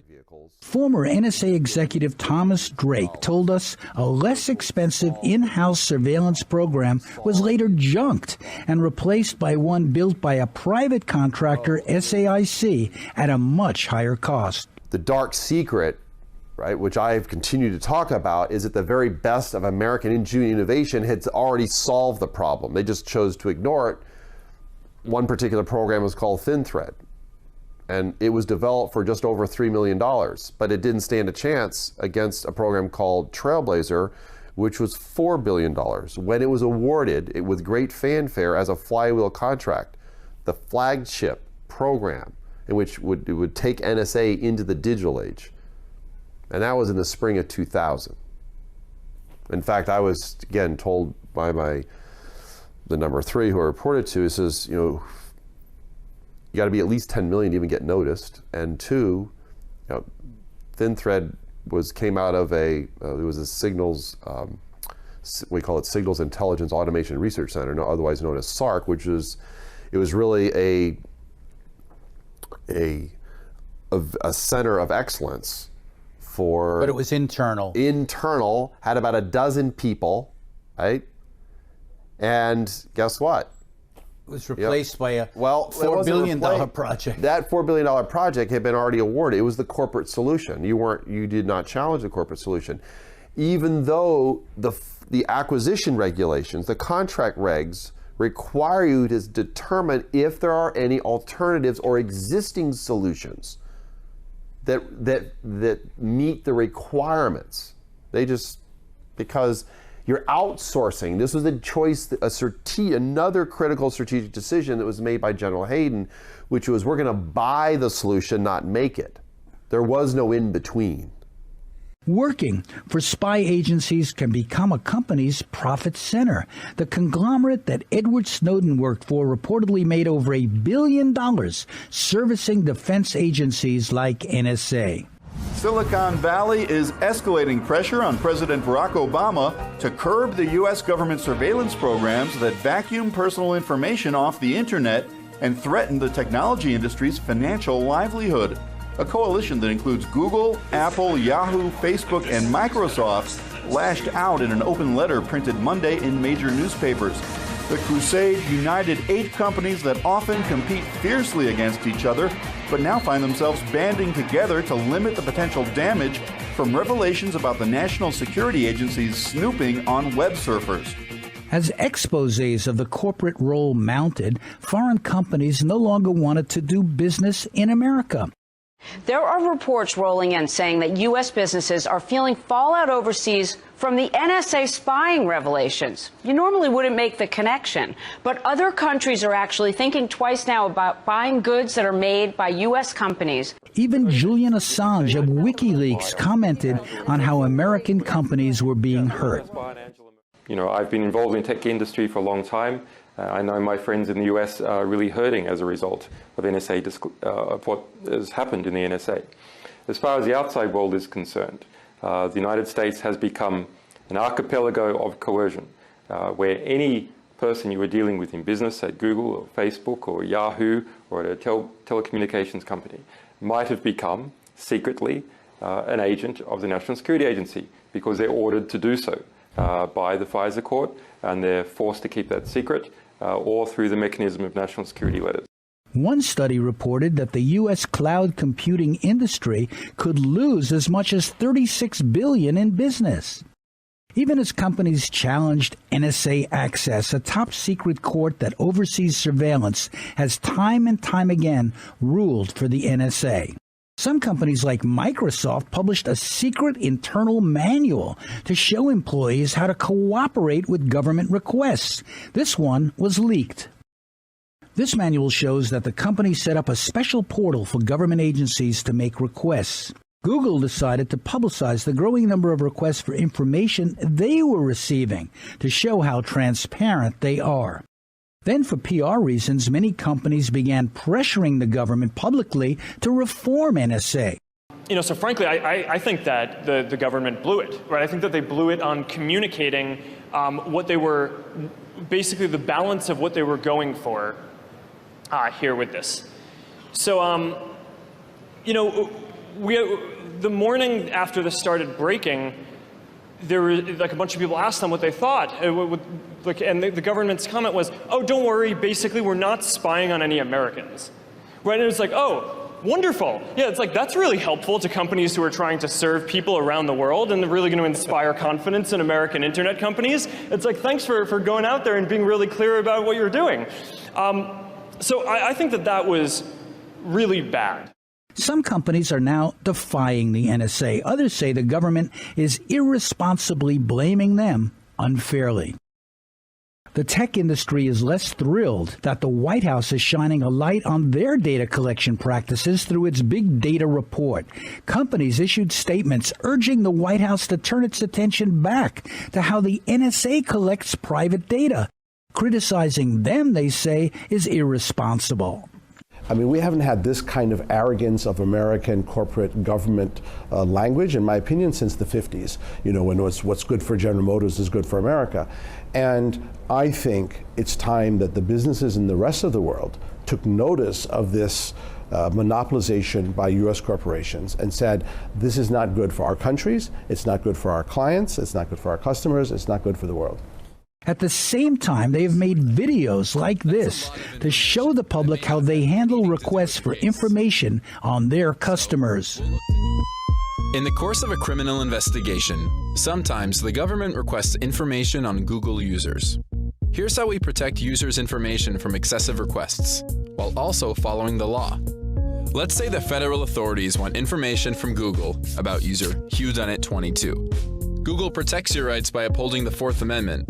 The law requires authorities to use a search warrant when seeking private content, like email. If there's enough evidence to support an application for a search warrant, the investigator heads to court. The judge inspects the application, and if satisfied, issues a search warrant. To Alfredo Lopez, videos like this give the impression that these companies are being sensitive to customer concerns. They say a range of things. Most of the time, the people that we interact with and the bodies that I'm with, and when I go to different activities, with hotsy-totsy people where they pay for your lunch and dinner, they say, you're right, Alfredo, and we're working on that. Or it's another, everything is so compartmentalized and divided that it's a self-protection. They can protect themselves. They also, here is the problem. To see the picture this way, you have to have the politics to see the picture. And that's what I keep saying to people that I talk to all the time. I think as somebody in the tech sector, something that's more upsetting to me is the lack of vigilance in the first place of the corporations and their hypocrisy in the defense of this, and they have no real plan to put pressure on the United States government or international bodies to protect their other citizens. Listen, we're a global business. I operate in 30 countries. We have people working, I think, in 15 countries right now. We have consumers, we have businesses in all these countries. Most global businesses do. Whom am I accountable to? Am I not accountable to my client in India or to my client in South Africa? Of course I am. You can't pretend that you like global business and then you think it's okay that one country and one set of countries' corporations have this unlimited license to exploit and spy on the rest of the world. You cannot proceed from the premise that the government has the right to conduct surveillance against you or anyone else. It does not have that right under the Constitution of the United States. It says it clearly. And, all this stuff about, we have to surveil criminals and terrorists and everything. How do you know someone's a criminal? And how do you know someone's a terrorist? Why are you taking my email? If these companies can collect this information, so can the government. Martin Smith's Frontline series exposed corporate collusion with the NSA. The Googles, the Facebooks collect as much of our sensitive data as possible. But anything you hand to a private company is potentially government. The NSA specifically targets the communications of everyone. Corporate America and the national security state know so much about us, and we know so little about them. I do see it as one of the stories of our time. It affects us all here as to whether or not we're going to be adequately informed about what our government is doing. And we do have a First Amendment of free speech and a Fourth Amendment that need on search and seizure. We need protections. They need to be upheld. Donald Byrd teaches journalism at Long Island University. He says not all of his students even recognize the problem. Our students think that the internet is just a utility. You turn it on, and it runs. It's water, electricity, whatever, and the internet really has to be the same. And they're on their machines all the time. I took a train to Chicago and back recently because my son's at Northwestern University, and the kids, they're all on their screens. They're not talking to each other. They're never going to meet a significant other. Many of them may not know, may not care that other people are paying attention to what they're actually saying, or they're recording what they're saying. They're being monitored. They're being spied on. I know that. I tell them that when I go into my Bank of America, there are 14 cameras on me, watching me. The cameras everywhere, we know that, and so forth. And I tell them never to text anything they wouldn't want their mother to read. Is privacy dead then? I mean, personal privacy? I think so. I think it is. So in a sense, the NSA, by its desire to control everything, has actually led to the global resistance to it.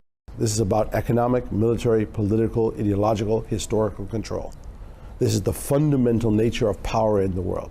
Whoever controls the commanding heights of the new world economy, which is the internet, dominates the economic landscape for the next 50 years, then dominates the politics, and with that they dominate the political and military narrative. My sister, as a historian, and others have told me that when you have a chance to rewrite history, you control the future. This is also about changing the history of the past. That's dangerous. Victors write history. If we're not careful, we're going to create a situation where the history of the people who fought in the civil rights movement, that's going to be obliterated. How did Nelson Mandela go to prison? It was the American deputy ambassador who turned him in. Those facts of history will be conveniently discarded if we're not careful. And that's what's at stake. The future of history and the future of knowledge. Coming up next, combating insider threats. The NSA's latest preoccupation since the disclosures by Edward Snowden created a firestorm. You will meet whistleblowers and hear their dramatic stories in the next episode of America's Surveillance State. The National Security Agency was set up to keep America safe. People you know from within our organization can also cause harm. This threat is called the insider threat. An insider is a trusted member of our organization, such as an employee or contractor that intentionally causes harm. It now seems obsessed with keeping itself safe. If you see the following behavior, you should report it immediately to your supervisor or our security team. Among the threats NSA and other government agencies are now facing are not the ones they first expected or prepared for. Insider threats. The NSA estimates that as many as 4,000 employees may not be trustworthy. I was considered a rising star in my office, so it wasn't like I was the disgruntled employee. Former NSA staffer Russ Tice says that after 9/11, the agency slowly turned on itself. Matter of fact, when all this happened, my supervisor didn't even know what was going on. So when they yanked me out of my office, my supervisor was shocked and had no clue what was going on. So it was this insider thing that they're talking about, having basically employees snoop on other employees. That environment did not exist then. But yet you must have been shocked to be singled out this way and be investigated. I was, and they called me in for an emergency psych eval, and they bring this thing up and they say that I'm crazy because I think there could be a spy in the intelligence business, Lord forbid.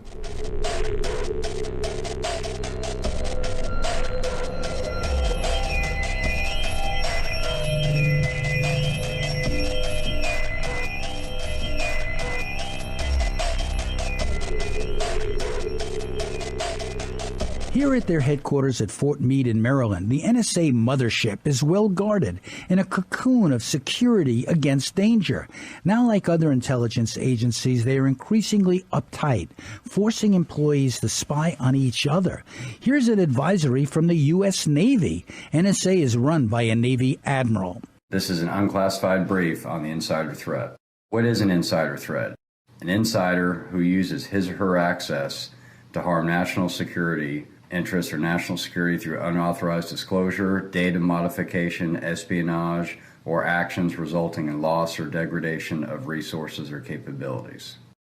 Here's another video, a dramatization produced for Homeland Security.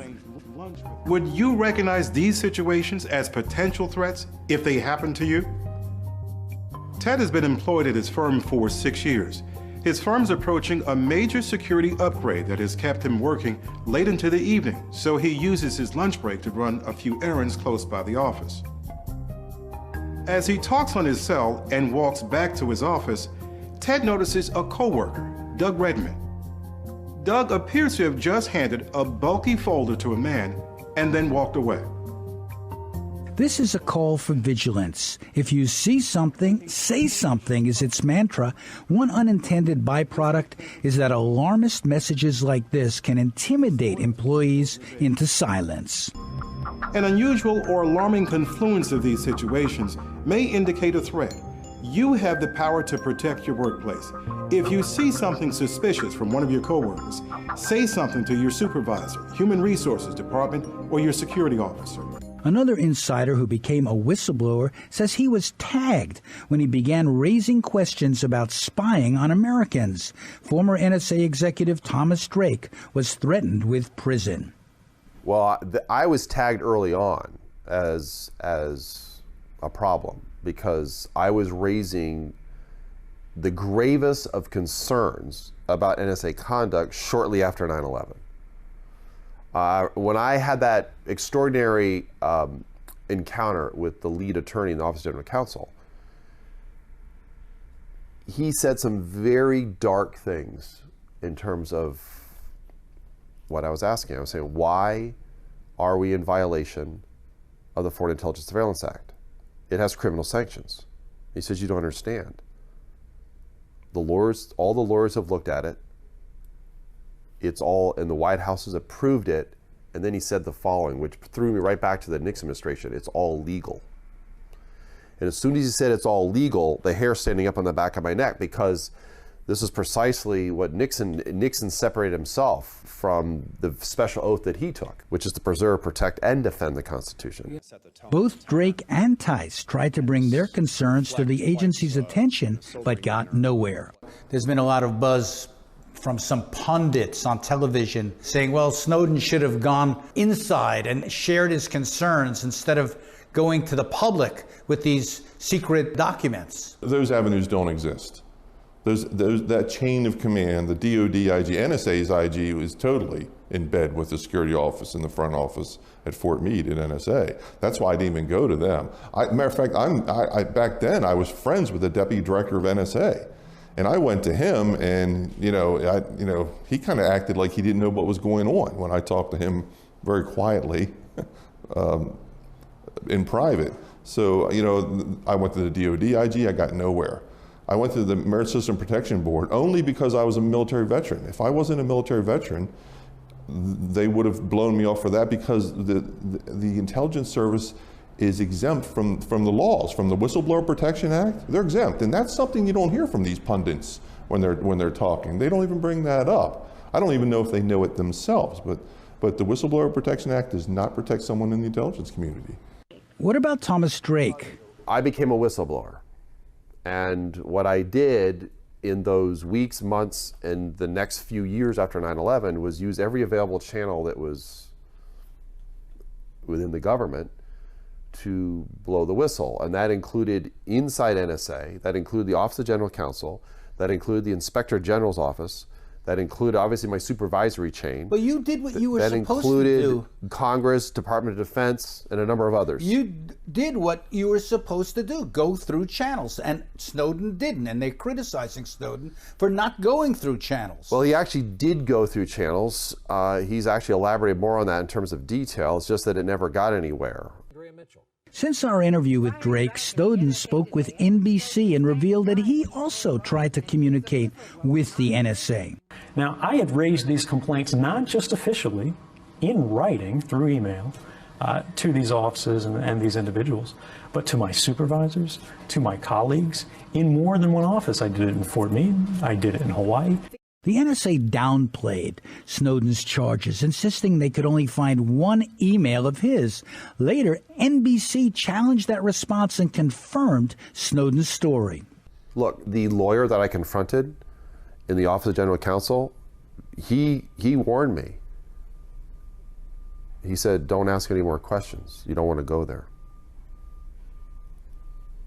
And I chose to fight from within.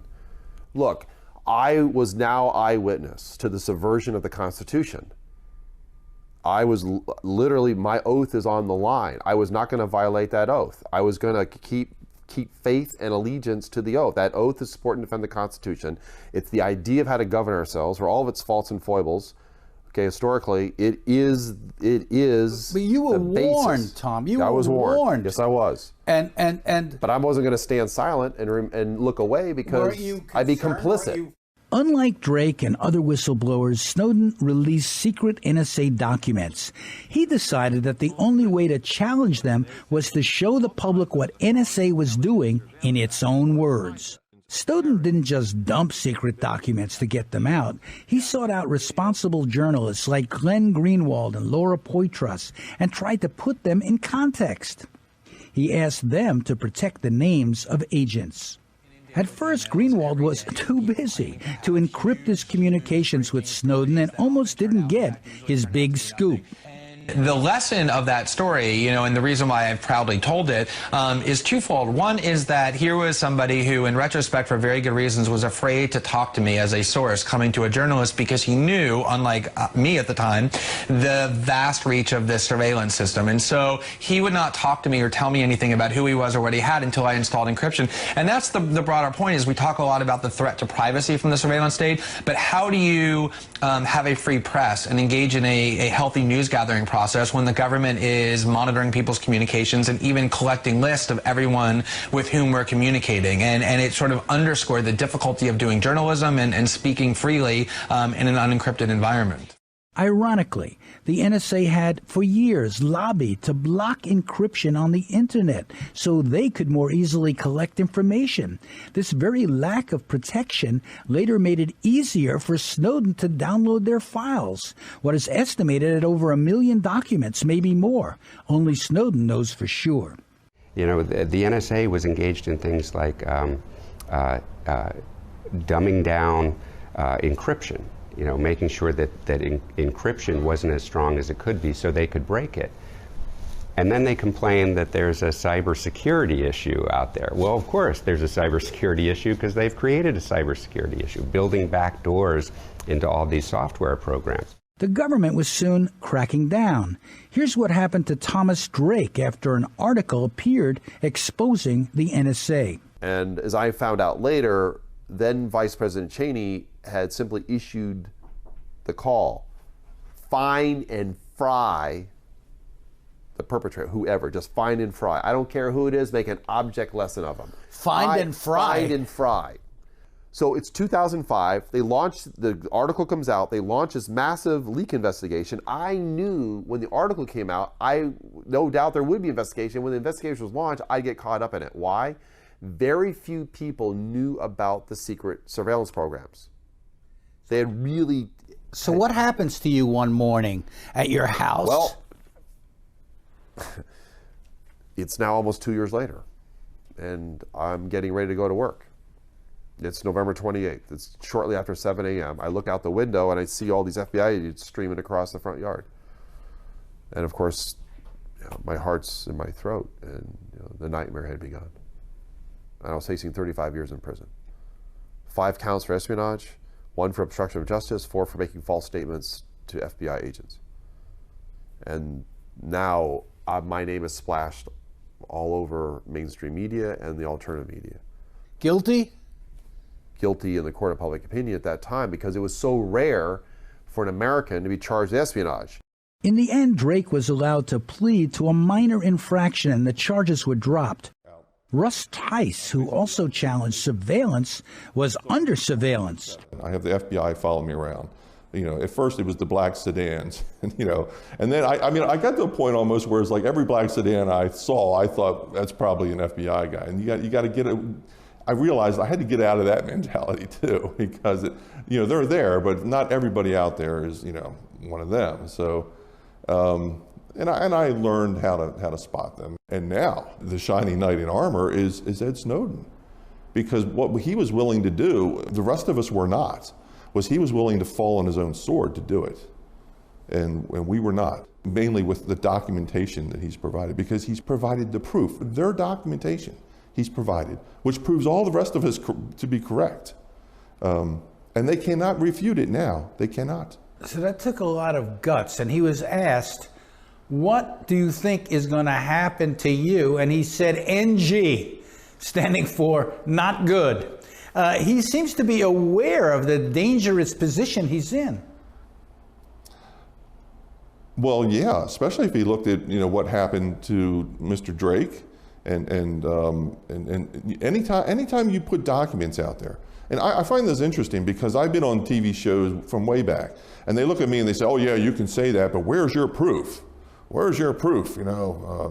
I said, okay, if I were to pull out the documentation right now, and it had a bunch of classification lines on it, and I could prove it with the documentation right here at this table, do you think that I'd make it out of this building without being shackled?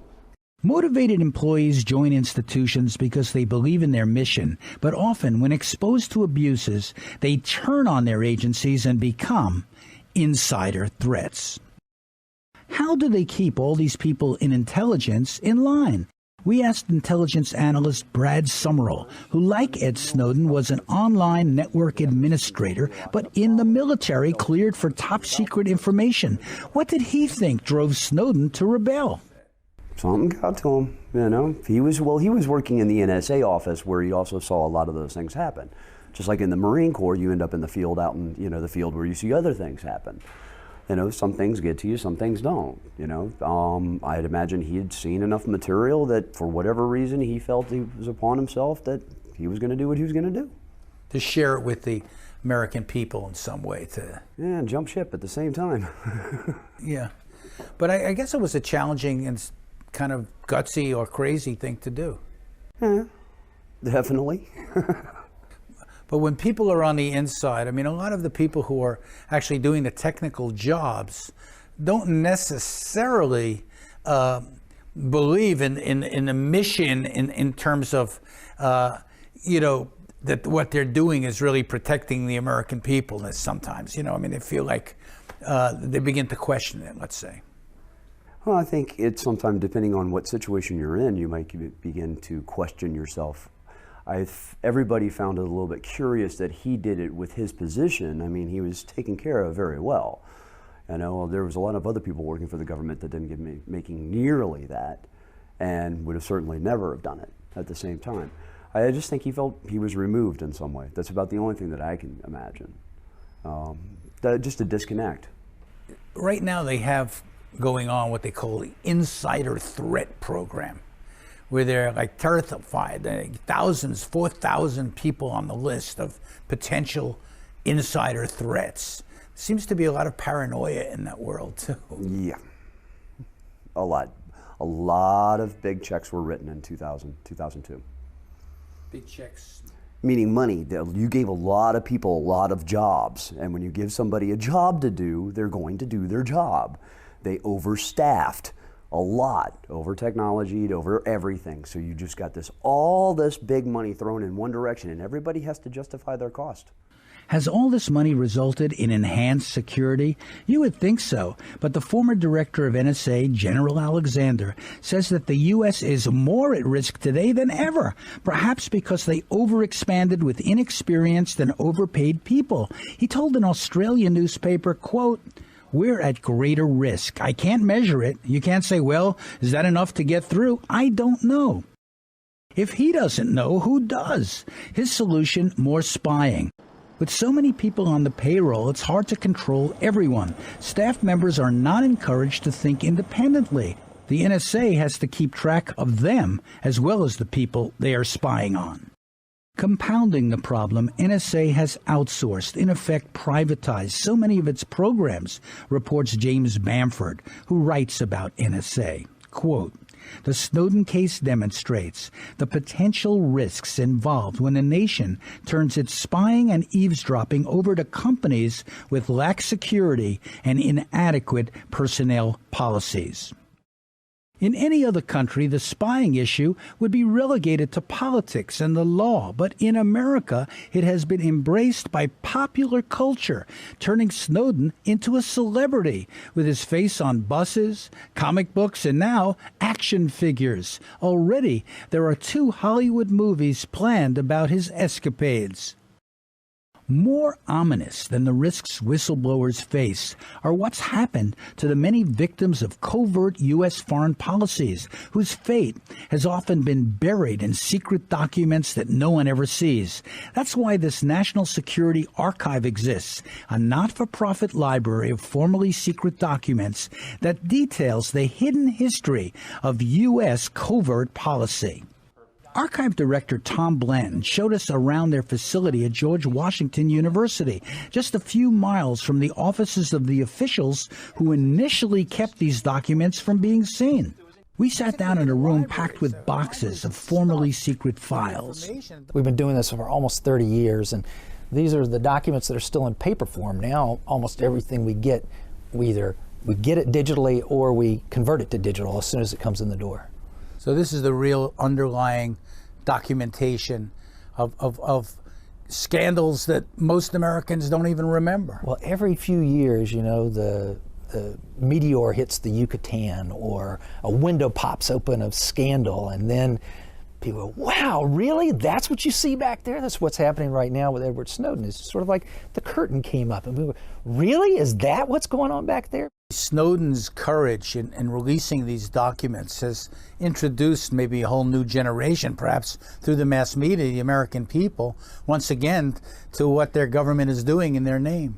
I think the real impact of those Snowden revelations was to show a series of lies by the government. I mean, if you went through the Church Committee investigations or Iran-Contra, you're used to the fact that the government can routinely lie. But I think on this surveillance stuff, to have the head of national intelligence look into the camera and say, no, sir, we're not collecting data on millions of Americans. 2 months later, it turns out he's lying through his teeth. If the American people really knew and understood what was going on, they wouldn't support it. That's an open question, because the main thing the American people seem not to support of all this surveillance was just the hoovering up of all the phone calls, the big metadata collection system where every phone call for the last 5 to 8 years sits to, from, date, time, length, sits in a set of computers out at Fort Meade, Maryland. The other parts of the surveillance state, though, it seems like the American people do support or would support if it's targeted directly at keeping them safe. And I think that was the objection to the phone call program that Snowden revealed, because not only was it scooping up everything, it had no connection at all to really fighting terrorism. You know, at the same time, we've lived in a society, and incidents like 9/11, of course, have contributed to this, that's very fearful, that's kept on the edge of, paranoia. There's always an enemy out there that's after us, that's coming after us. And many Americans are, because of that, willing to justify or finance or support efforts that actually undercut their own freedom. Well, I think Americans got to keep asking the question, are we safer in the dark? And about these surveillance programs, we were not safer in the dark. In fact, we weren't being protected from terrorism, and the government was rapidly expanding its power and collecting everything it could. We were also shown documents the archive now has online. They received tens of thousands of requests from researchers and the public for documents and reports. They have had up to 3 million independent views. So we've been collecting all the documents published by anybody from the Edward Snowden leaks. So the Washington Post, Guardian, everybody, Glenn Greenwald, all the folks publishing, putting them together with the historical documents about the wiretap controversies, about the previous debates, and then publishing them. So we've done the first collection. This is about... We can now add the National Security Archive to the other insider threats the government faces. As investigative reporters, they were once outsiders, but now they have moved inside a prestigious university to ensure that the revelations of whistleblowers become a legitimate part of history and not so easy to whitewash or forget. Today in America, nearly 5 million people have security clearances. Nearly 1 million have access to top-secret documents. It's a big industry that seems to be getting bigger every day, and yet parts of that industry are pushing back. They're already pressing the government to disclose way more about how many times the government asks them for data, how much data they have to give over, what are the restrictions on them. We know a ton more about those transactions today after Snowden, not because Snowden leaked them, but because the companies are pushing back against the government. The insider threat is not new or likely to disappear. Edward Snowden was not the first, nor will he be the last. And there's more to come from the documents Snowden made off with, including the names of people NSA has spied on. Even as some establishment journalists turn on Glenn Greenwald and Edward Snowden, former whistleblowers like Daniel Ellsberg, the one-time Vietnam military officer who leaked the Pentagon Papers, rush to their defense. Well, I think you did a great benefit to this country by letting us know what the National Security Agency, the NSA, is doing for the president under both administrations, namely intervening in the privacy of every communication of every American who has an electronic device. It's very hard to imagine a democracy really surviving long with the government having that kind of ability to blackmail any given person. Ellsberg also embraced the case of military whistleblower Bradley, now Chelsea Manning, who released secret documents and this video on alleged war crimes in Iraq. Come on, fire. It's a credit to human beings, as a matter of fact, for being concerned not only about American lives and American security, but about what we were doing to foreigners, to Iraqis. Now Ellsberg and other whistleblowers have joined hands to encourage more whistleblowing through a website called exposefacts.org that can securely receive anonymous leaks, precisely what the government fears could lead to even more insider threats. That's one look into the future. Coming up next, we will have other forecasts, including Edward Snowden's, in the final episode of our documentary series, America's Surveillance State. Welcome to 1600 Pennsylvania Avenue, one seat of world power. Rest assured, all of the people out here are under constant video monitoring somewhere. You know, it's sunny, it's hot here outside the White House, but it's hard to get people to tell you how they feel about the spying that's going on. Some may be afraid to speak. Others say, I can't tell you anything because I'm on vacation, so I can't think about it while I'm on vacation. Others were much more clear about their opposition to NSA spying. It's illegal. We have rights to privacy, whether it be in public or on our computers or on our phones. The government doesn't have any right to spy on us. It needs to stop. And yet they're doing it big time, aren't they? Yep.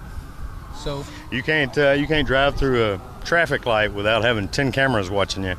I mean, do we not have some right to privacy, even in public?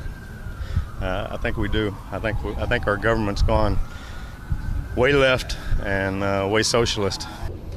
I don't feel good about this. You know, there's a joke now that says the chancellor changed just her number of telephone. But without joke, it is not a good thing. One should know who are your friends and one should know who are not your friends. We're trying to get some people's reaction to the scandal about the NSA spying on people, if you're worried about it, concerned about it. Well, if you're not doing anything wrong, you should have nothing to hide. Do I mind if they listen in on my conversations? Not a bit, because I don't have anything to hide. Do you know that statement, you have nothing to fear, you have nothing to hide? The very statement, you have nothing to fear if you have nothing to hide, was a statement directly attributed to Joseph Goebbels, the Nazi minister of propaganda.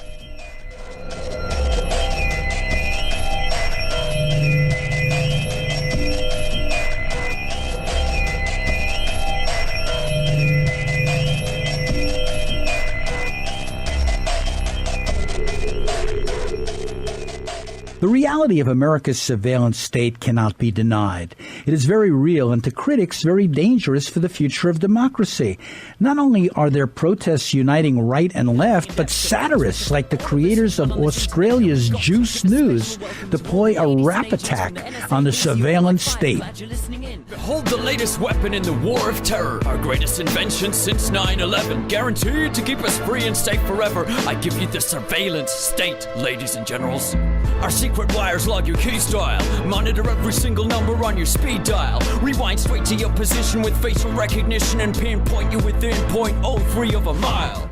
While some citizens fight back against more encroachments on privacy, the NSA and its backers in the White House, Congress, and the courts are expanding their own reach, now monitoring literally trillions of messages and even using state-of-the-art facial recognition software.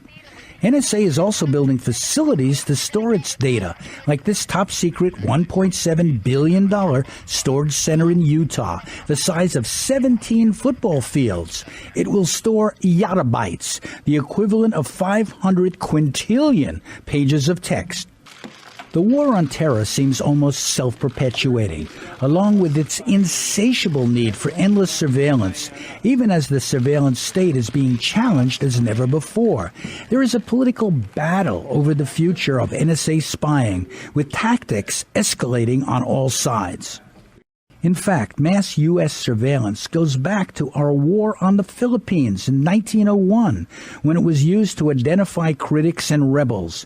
It had a strong racial component then, and critics say it still does, especially in spying on the Muslim community, even as that seems to have abated somewhat. The surveillance program was created 18 months after the 9/11 terror attacks. Its mission to have undercover police officers collect information about Muslim and Middle Eastern communities, eavesdropping on mosques, businesses, and restaurants. While supporters argued it was a necessary anti-terror strategy, the program, created under the watch of former Police Commissioner Ray Kelly, outraged many Muslims who believed it was a violation of civil rights. What can stop the surveillance state? What about the courts? Adam Liptak covers the Supreme Court for the New York Times. The press had some great victories in the 60s and 70s, and that's basically in decline. And after 9/11, and with concerns about national security, the landscape for press freedom is not great, the legal landscape. So what can journalists do here? If they're trying to get information legitimately, the government doesn't want them to have it, that's a confrontation or a challenge. What do they do? Well, journalists can be tough and be brave and seek out information and publish it, and unfortunately sometimes face the consequences. Liptak speaks in terms of a balance between safeguards the government says it needs and the public's right to know. He admits his newspaper doesn't publish everything they know. There is, on the one hand, vast overclassification, sometimes to cover up government misdeeds or embarrassing episodes. On the other hand, there are the kinds of secrets that could really endanger the nation, and finding the right line is not an easy thing. But I mean, the New York Times published the Pentagon Papers. The New York Times is publishing, quote, the Snowden Papers. Does that make you proud, or do you have concerns about that? I'm not going to second guess the judgment of the very good editors at the New York Times, but they are judgments, and we don't publish everything that comes into our possession. The press clearly feels constrained and so has embraced whistleblowers like Edward Snowden. Before Snowden sent NSA documents to reporters, he insisted they encrypt their emails to avoid being spied on, and he even made this video to show them how to do it. Okay, installation's completed. Let's start the program. You have two choices, Cleopatra or GPA for new privacy assistant. You want GPA. It's better in almost every way, even though it's older. This is the interface. Your keys. First thing you need to do as a new user is go to Preferences and click Advanced Mode. If you don't click this, and it's not enabled by default, you won't be able to choose your key length. You want a key that is stronger than the default length. Andy Greenberg of Wired magazine says more and more reporters are encrypting for fear they're being spied on. I think that's often lost as we discuss the NSA's really incredible surveillance abilities is that they're not unlimited. There are ways to evade the NSA surveillance. As Snowden himself said, crypto works. Encryption software can prevent the government, the NSA, from spying on your communications. And so I think that that's created this new renaissance in encryption tools and anonymity programs that can actually mask or hide or create a kind of bubble of privacy around your activities online. And that still exists even in today's world of massive surveillance. Crypto may have helped, but it was Snowden's bold acts that captured media attention. He was at the time only 29, a high school dropout, ending up in a $122,000 a year job. He called himself Virex, Latin for truth teller, after using the code name True Hoo-Ha. It said he spent 8 months plundering NSA secret files. The mass media is now all over the story. A survey of the LexisNexis database found NSA was mentioned only 675 times in all U.S. media in 2012. That number skyrocketed to 6,955 mentions in 2013. Earlier, media critics denounced the lack of NSA investigations by the press before Snowden's disclosures, and then meager media pickup of them afterwards. Today, there's been a renaissance of independent investigative reporting. Journalists close to Snowden like Glenn Greenwald and Laura Poitras launched their own publication, The Intercept, to expose government spying. It is funded by internet billionaire Pierre Omidyar. We'll give our journalists everything they need to do their jobs well. The freedom to travel, legal protection when they need it, new and innovative technology, and the rarest resource of all, the time and organizational backing to develop their skills. Omidyar is only one business leader now pushing publicly for restraints on NSA spying. Simple example is the National Security Agency allegedly collected the phone records of every phone call of 320 million people in order to identify roughly 300 people who might be at risk. That's just bad public policy. At the same time, civil liberties groups on the left and libertarians on the right have been pushing Congress to act because many, like the ACLU's Ben Weisner, see congressional oversight as a joke. I think fundamentally our concern is that surveillance technologies have developed so quickly and democratic controls have been much too slow. So that's true basically in our laws that protect our privacy from surveillance, but it's also true in our oversight. I think that what we learned from the Snowden revelations is that those parts of our democracy that are supposed to do oversight over the executive branch have failed miserably. That the Congress, that the intelligence committees that are supposed to rein in and oversee the surveillance state, in fact, do the opposite. They enable it in secret.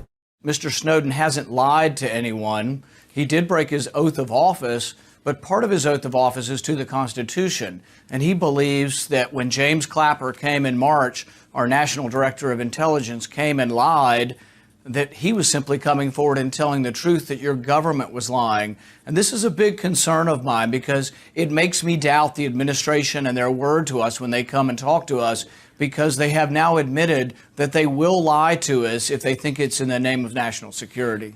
Proposed new bills would make some necessary changes to a handful of surveillance laws, but not significantly narrow the NSA's powers granted by law and presidential directives. You know, the NSA has information now on every federal judge, on every member of Congress, on every other member of the executive branch. They may say it's just metadata, but this is the kind of information that could destroy any individual if it were put to the wrong kind of use. So I think people have reason to be worried, you know, not that our form of government is going to change overnight, but that if we don't put in the right controls, there are real threats to our way of life. While government spying is what's being debated now, private spying is also threatening. There are private companies gathering information about the political and protest activities of Americans on the streets of American neighborhoods across the country, and there's virtually no regulation of that activity. There's also a private surveillance industry, isn't there? Exactly. I mean, with their own technologies and, you know, and in many cases you have international players like Israeli companies that are very active. Right, and you have an infrastructure built for it. So after 9/11, the U.S. government helped fund the creation of what are called state and local intelligence fusion centers. And these fusion centers incorporate state and local law enforcement with federal law enforcement, often other state and local government entities like fire and emergency response, sometimes even utilities, private companies, and the military, all together collecting information that's collected by the local police in your neighborhood as a way to funnel it up to the intelligence community. And then they have programs like what they call the Suspicious Activity Reporting Program, which sounds fine if something's suspicious, but they define what's suspicious, and they say things like videotaping, photography, note-taking, drawing diagrams, in one case, in one program, espousing extreme views. If you see something, say something. Isn't that the big slogan here in New York? Exactly, and what we've seen, only a relatively small number of these suspicious activity reports have been made public, but what we see is exactly what we warned they would be, that it's a proxy for racial profiling, because what's being reported isn't suspicious. Former FBI agent Mike German doesn't dismiss fears of a police state, because he too knows from the Snowden documents that NSA shares intelligence on Americans with the FBI, a domestic law enforcement agency. Because of my political websites, I was visited by the FBI, the United States Marshals, the Secret Service, the Department of Homeland Security, the United States Air Force, and some other people that I don't even know. And not always, sometimes they just approached me and wanted to know, what content about my websites, what certain things meant. Even if government surveillance is somehow restrained or curtailed, private surveillance is growing, with new spy technologies now widely available in the consumer market. This is your family. Here's an ad from one company that sells surveillance in the name of personal security. And when you're not in the office, do you know what employees are doing? Does it feel like you're losing control? Introducing mSpy. mSpy is a highly advanced smartphone monitoring software that has been designed to help you mitigate risks at home or at work. Protect your kids and your loved ones from online and offline dangers. Track their location or restrict access to applications and websites. Check their SMS and phone calls. mSpy lets you prevent risks of data leaks, monitor your employees, and keep track of their productivity in and out of the office. Surveillance is widespread in the corporate sector, with companies spying on customers, employees, and rivals. Sam Antar worked for an electronics chain known as Crazy Eddie, which was shut down by the federal government for corrupt practices. They were using surveillance gadgets as if they were their own NSA. My name is Sam Antar. I'm the former chief financial officer of a criminal enterprise known as Crazy Eddie's. I'm a former CPA, and I am a convicted felon. Today I advise law enforcement, colleges, universities about white-collar crime. Sam, the issue of surveillance has become a big issue, but it's not a new issue, really. What have been your experiences with the surveillance state that we live in? Back in my criminal days, let's put it this way, in every organization, whether it's a legitimate organization or a criminal organization, there are rivals vying for power. There are factions in every organization. In our criminal enterprise, which was Crazy Eddie's, my cousin Eddie used an Israeli security company to keep tabs on his rivals within the co-conspiracy. So everyone... In other words, there was no honor among thieves. Everyone was spying on everyone else. Yes. And this private surveillance, in a way, has been going on for a long time and is very pervasive. It's a big business. Yes. It's a bigger story than the NSA story. It's really corporate surveillance of critics or corporate surveillance of rivals within their own corporations. In other words, executives surveilling rival executives. Perhaps that's why in our age of innovation, some engineers and tech geeks are designing a new NSA surveillance-free internet. Physicists are using quantum physics to design one. Political leaders who've been spied on by the NSA, like leaders of Brazil and Germany, are encouraging this effort. Brazil believes that the governing of the internet should be multi-sector, democratic and transparent. We consider the multilateral model to be the best way to govern it.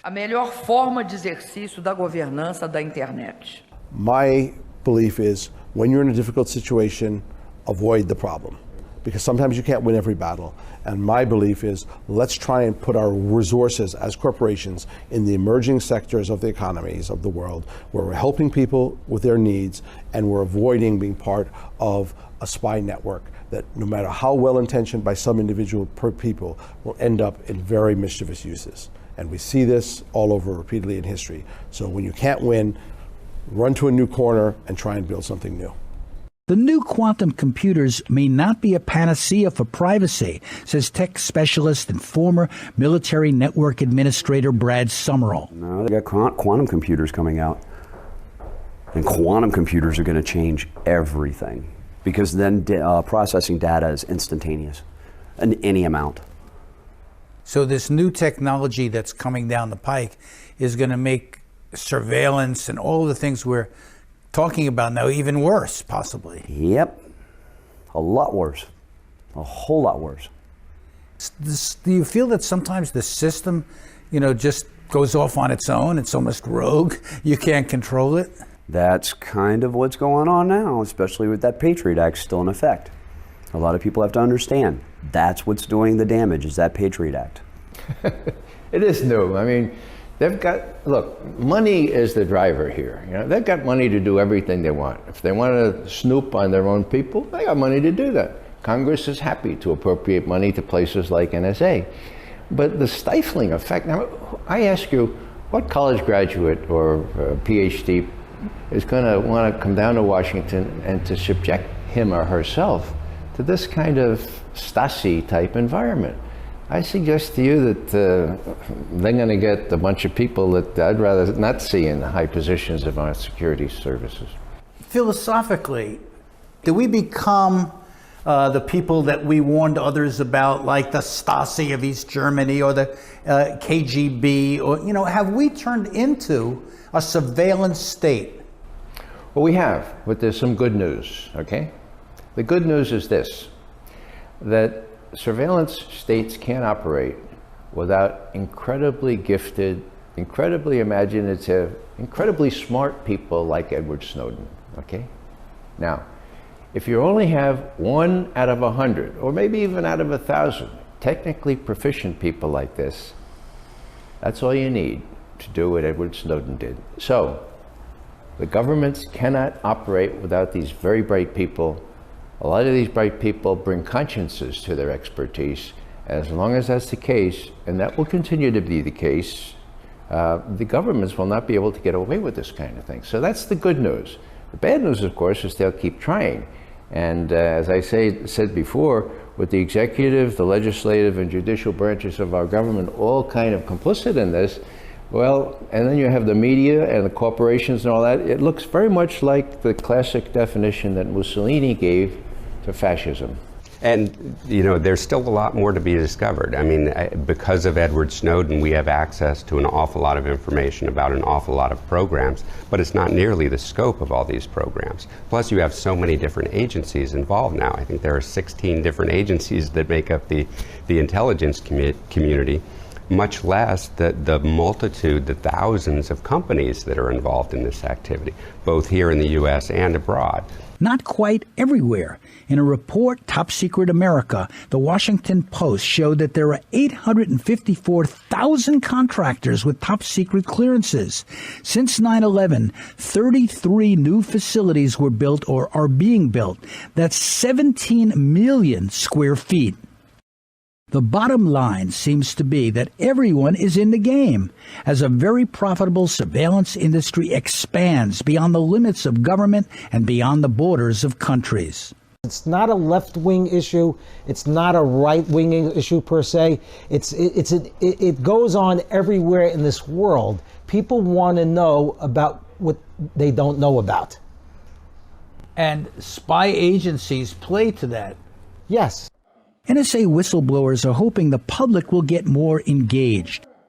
What lessons can we learn from this whole sad saga, if you will, of an agency that seems to have gone rogue but has gotten more money and more legitimacy as it goes along?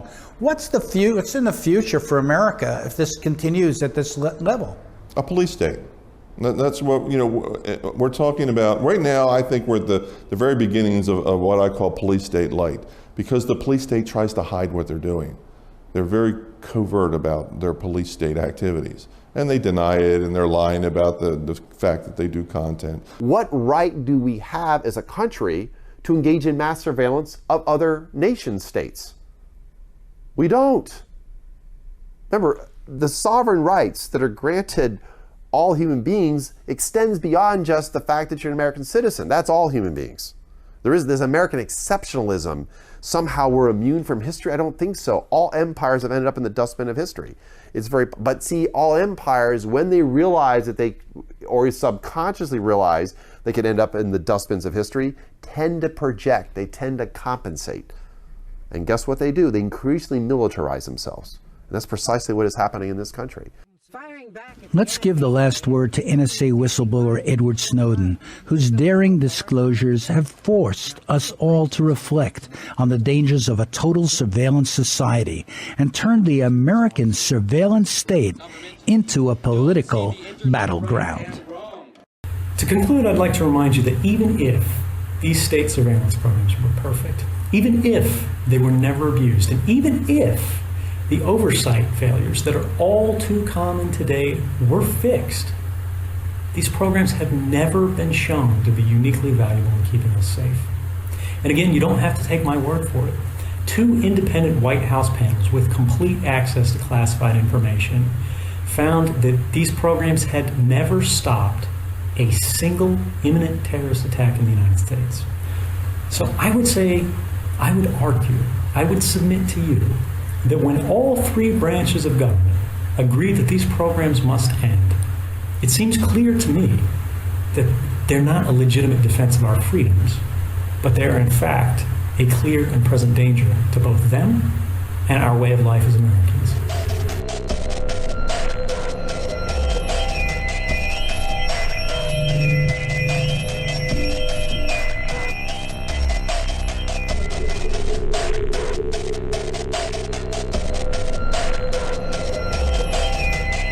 America's Surveillance State was produced by Danny Schechter of Global Vision for Press TV.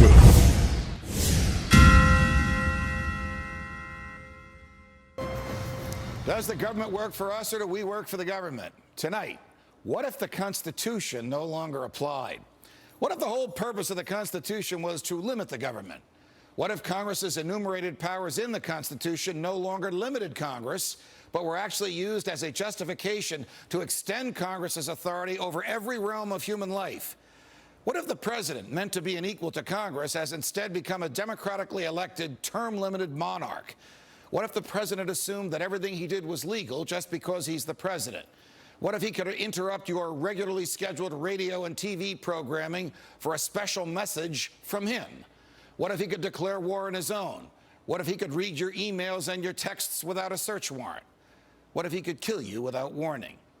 What if Supreme Court justices no longer looked to the Constitution to determine the constitutionality of a law, but rather simply to what justices who preceded them thought about it? What if the rights and principles guaranteed in the Constitution have been so distorted in the past 200 years as to be unrecognizable by the founders? What if the 50 states were no longer sovereign entities, equals to each other, and parents of the federal government they voluntarily constituted? What if the states were mere provinces of a totally nationalized and fully centralized government? What if the Constitution was amended stealthily, not by constitutional amendments duly ratified by the states, but by the constant and persistent expansion of the federal government's role in our lives? What if the federal government decided if its own powers were proper and constitutional? What if the Constitution were no longer the supreme law of the land? What if you needed a license from the government to speak, to assemble, or to protest against the government? What if the government didn't like what you planned to say, and so it didn't give you the license? What if the right to keep and bear arms only applied to the government? What if posse comitatus, the federal law that prohibits our military from occupying our streets, were no longer in effect? What if the government considered the military an adequate dispenser of domestic law enforcement? What if cops looked and acted like troops and you couldn't distinguish the military from the police? What if you were not secure in your person, in your papers, and in your property? What if federal agents could write their own search warrants in defiance of the Constitution? What if the government could decide when you were and were not entitled to a jury trial? What if the government could take your property whenever it wanted? What if the government could continue prosecuting you until it got the verdict it wanted? What if the government could force you to testify against yourself simply by labeling you a domestic terrorist? What if the government could torture you until you said what the government wanted to hear? What if people running for president actually supported torture? What if the government tortured your children to get to you? What if government judges and government lawyers intimidated juries into convicting the innocent? What if the government could send you to your death and your innocence meant nothing so long as the government's procedures were followed? What if America's prison population, the largest in the world, was a cruel and unusual way for a country to be free? What if half the prison population never harmed anyone but themselves? What if the people had no rights except those the government chose to let them have? What if the states had no rights except to do as the federal government commanded? What if our elected officials didn't really live among us, but instead all had their hearts and homes in Washington, D.C.? What if the government could strip you of your rights because of where your mother was when you were born? What if the income tax was unconstitutional?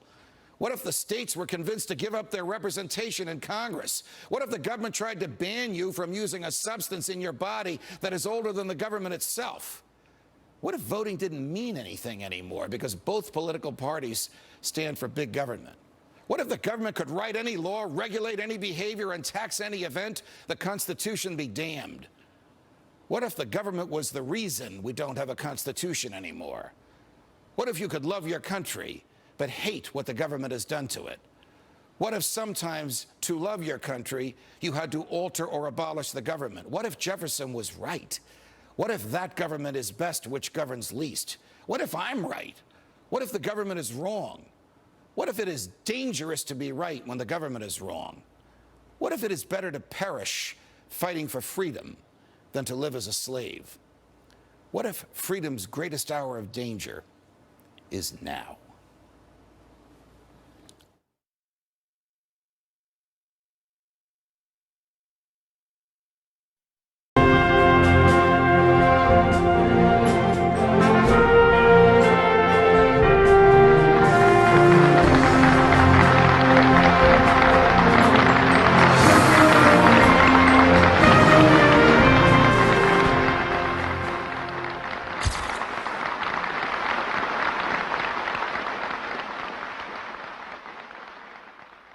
A part of that plan, of course, is to induce the gradual surrender of American sovereignty, piece by piece and step by step, to various international organizations, of which the United Nations is the outstanding but far from the only example.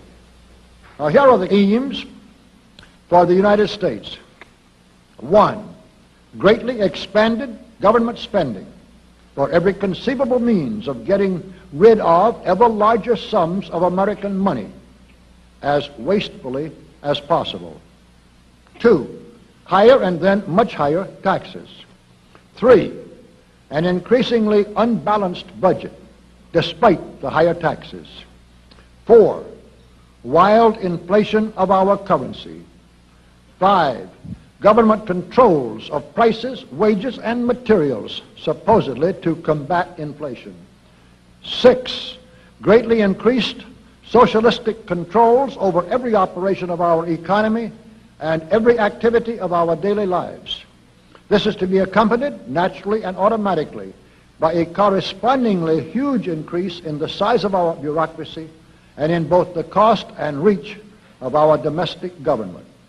7, far more centralization of power in Washington and the practical elimination of our state lines.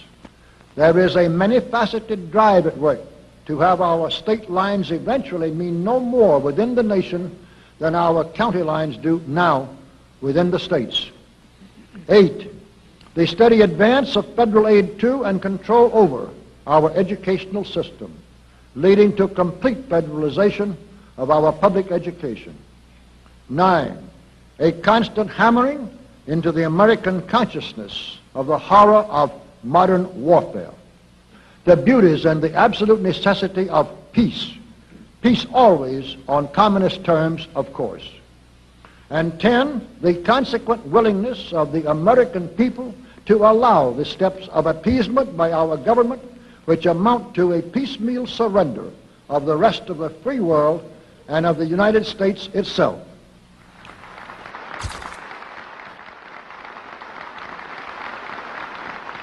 So brush the insider's dust out of your eyes, my friends, and the communist soap suds out of your brain, and ask yourselves in all honesty, what on earth is wrong with the United States simply minding its own business?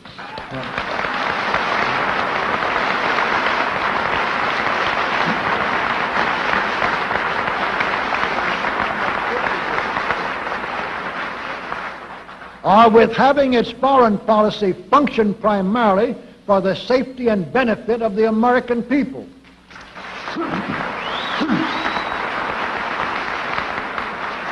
Which is exactly what we had done for the first 140 years of our existence as a nation, to the incredible advantage of ourselves and everybody else. Everybody, that is, except a numerically small clique of power-lusting conspirators who had somehow inflicted themselves on a gullible world. While we turn to a very brief summarization of what we hope the John Birch Society will help and even sometimes lead the American people to accomplish during the next 15 years. 1, our first and most important specific undertaking should be to restore the complete independence of the United States.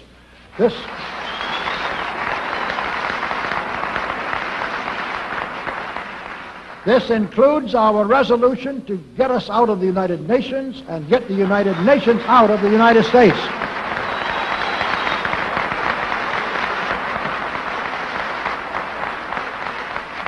2, we must once again make our money freely redeemable in gold at some realistic price.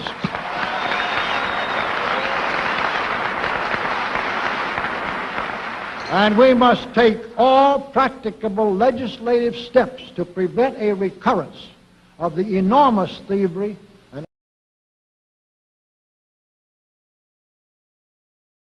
a contrived inflation by every president from Franklin Roosevelt through Richard Nixon. 3, we should reduce the number of government bureaus, of government civilian employees, and the whole quantity of government by at least 50%.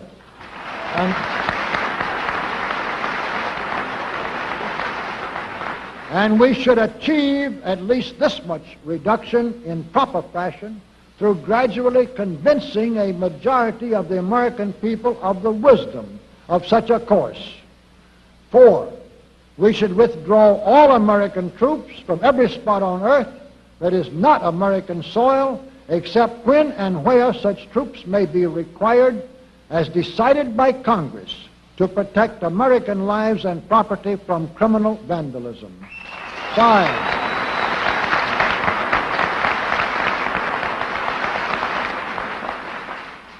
5, we should get government out of the areas and functions and activities where government does not belong. Again, all steps to this end should be taken gradually, but nevertheless just as rapidly as enough of the American people can be persuaded to support such progress. Any such achievement will require a truly massive educational force, but that's exactly what we hope to build during the next 15 years. We could go ahead for at least 100 numbered items, but the John Birch Society will undoubtedly be working on more than that many specific projects, which will be laid out in its bulletins before another 180 months will have rolled around. And all of these projects will fit into the general pattern indicated by the 5 major objectives listed above.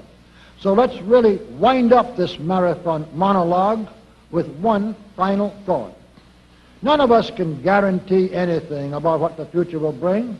Your speaker knows what a job we have before us to rid our country of the scourge of communism within the next few years, and then to go ahead on our constructive program so well that 15 years from now, we shall already be entering an era of far less government, of a much sounder sense of responsibility, and, with God's help, of a better world. But I sincerely believe that it can be done, and this much I know. If every man and woman in this audience should leave here tonight feeling in his or her own mind and heart that it can and must be done, then it surely will be. And so, all of you patriots of good character, good conscience, and noble ideals, whom we can reach with the filmed version of this speech in 1,000 other audiences, it is with a great deal of confidence and energizing will to win that we invite you to join us in our epic undertaking. While to all of you great, wonderful friends in this present audience, I certainly extend my very deep thanks indeed for so much patience and attention. Thank you and good night.